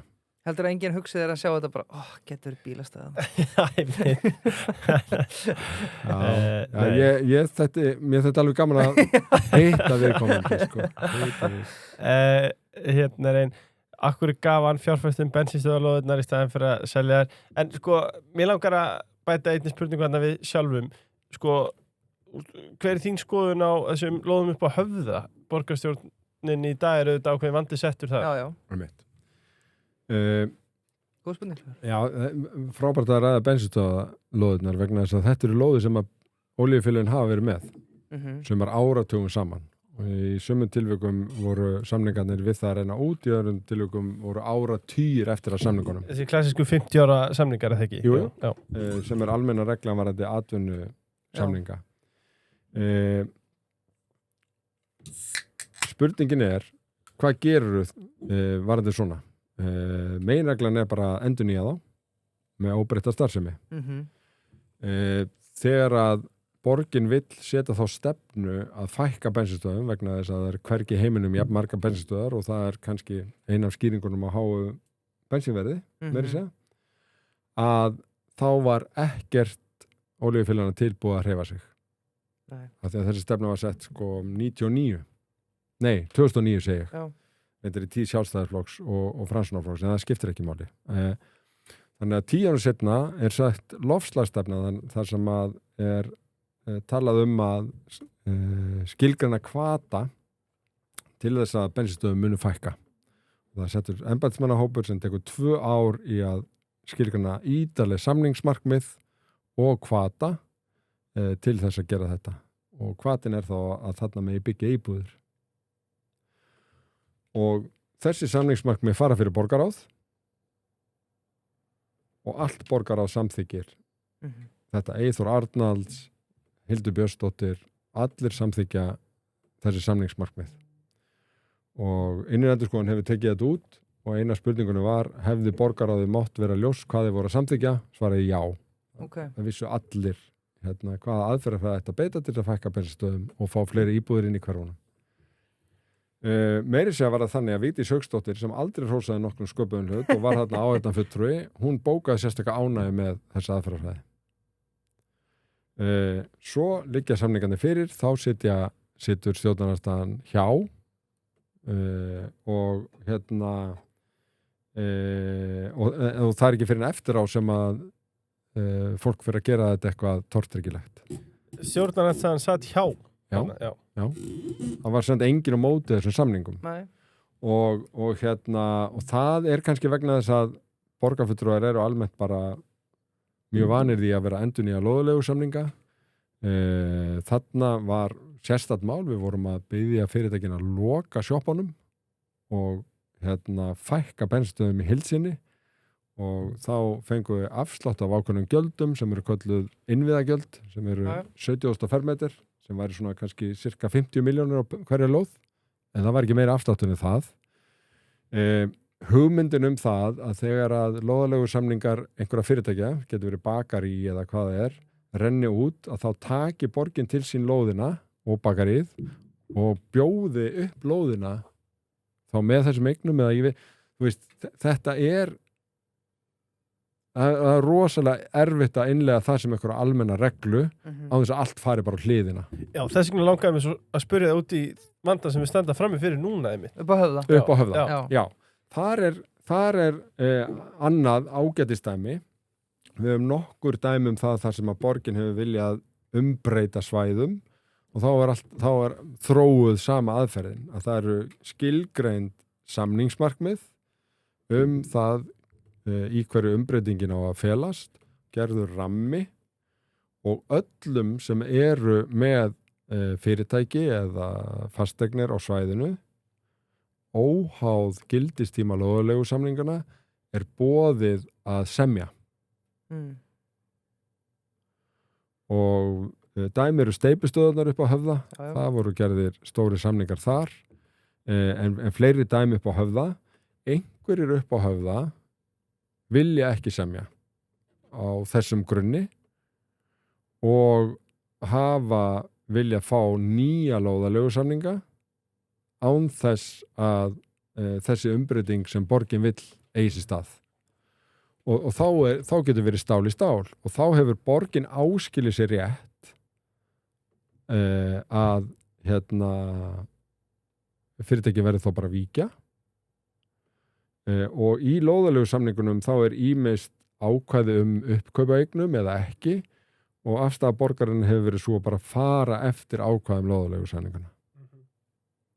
Þannig að í einhverjum tilvikum getur þetta verið stál í stál bara því að einhver vill vera áfram á sínu stað eða það getur verið margar ástæður og ég ætla ekki að vera geta í þær eyður en þarna er borgin að hreyfa sig, umbreyta heilu svæði út frá tilteknum skipulagi, tilteknum markmiðum, leggur fram í upphafi samningsmarkmið sem öllum bjóðast, en það er mjög erfitt í þeirri stöðu að bjóða einhverjum eitthvað annað en þennan grunn, að þú verður að gæta ákveðnu jafnræði. Og sumir í þessari stöðu hafa bara sagt, ég vil að borgin gefi eftir allan sinn rétt, samkvæmt þessum lóðalegu samningum, ég vil fá uppkaupsákvæði þó það sé ekki í mínum samningum og svo framvegis.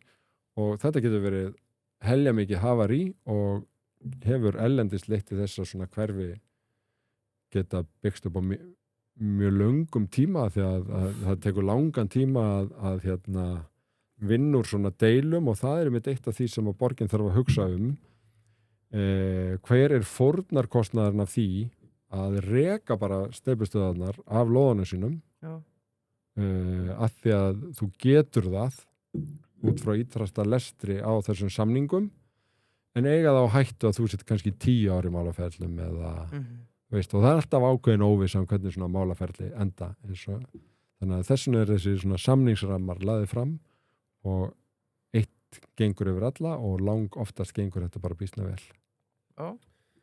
Já, einmitt, þetta er áhugavert með uppkaupsákvæðin sem að eru flesti sem að sátu hann funda og voru að reka einhver fyrirtæki voru ekki að reka fyrirtækin þegar að sem sagt sú klausa var gerð gegn því að þeir takju þá þátt í einhverjum kostnaði var það ekki á gatnagerði hvað það var? Jú, ég held að það sé rétt hjá þér sko að elstu samningarnir fyrir tíma gatnagerðargjalda, það kom ekki gatnagerðargjald fyrir kringu 1970 ef ég man rétt í borginni, elstu samningarnir þá borgaðu ekki neitt en hafði þá heldur engin réttindi og vissir það. Já. Og ég held að fólk sé bara mjög misvakandi líka bara ef þú kaupir þér íbúð þú ert ekkert mikið að skoða lóðarlegu samningin og ef að til dæmis við myndum taka ídrasta málflutningin í oljufélagamálinu og segja þegar lóðarlegu samningur rennur út þá á undantekningarlaust borgin að leysa til sín viðkomandi eignir og bjóða þetta út til hæstbjóðandi.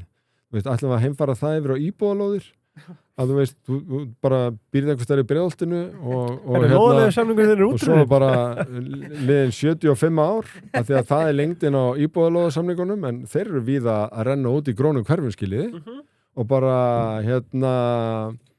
það er bara búið að skipta núna stefni á borginni og allir útrunni lóðalegu samningar í nafni jafnræðis og alheimskapitalisma leysum við það til okkar af því við megum það og ætlum að bjóða upp húsið þitt. Já. Þú mátt bjóða í það. Já. Þú veist, en þú veist þessi Þetta er trikki. Já, þetta er nefnilega getur verið mjög flókið vegna þess að það eru mismunandi gerðir af lóðalegu samningum sem er eftir mismunandi tímum. En hvenær varst þú með í Klærisjónum að höfðin átt að vera klár og það hlýtur að búið að senka því þó eitthvað? Sko, já við ég var formaður skipulagsráðs þegar við settum höfðaskipulagið af stað. Það er svo snemma sem sko 2005 eitthvað svona. Þú veist, það var skipulagsverkefnið en sko Vogabyggðin sem að það var svona fyrsti hlutin og það var líka þá byggum við til þessa aðferðafræði varðandi svona rammasamninga og bjóða öllum upp í dans og þannig að það er nú nánast fullbyggt að vera að byggja þarna út í sjó og höfðin mun taka það er ekki allir sem átt að sá því að geta verið allt upp í 7500 íbúðir á svæðinu sem eist ekki Garðabær og sem er auðvitað mjög mikið og eðlilegt að taka einhver tíma og svo er líka mikilvægt að átta sá því að varðandi Höfðan, varðandi Keldnalandið, varðandi Blikastaðaland sem er í Mosfellsbæ, þá þarftu borgarlínu. Vegna hvers? Vegna þess að Miklabrautin er smekkfull á morgnana og seinnipartinn.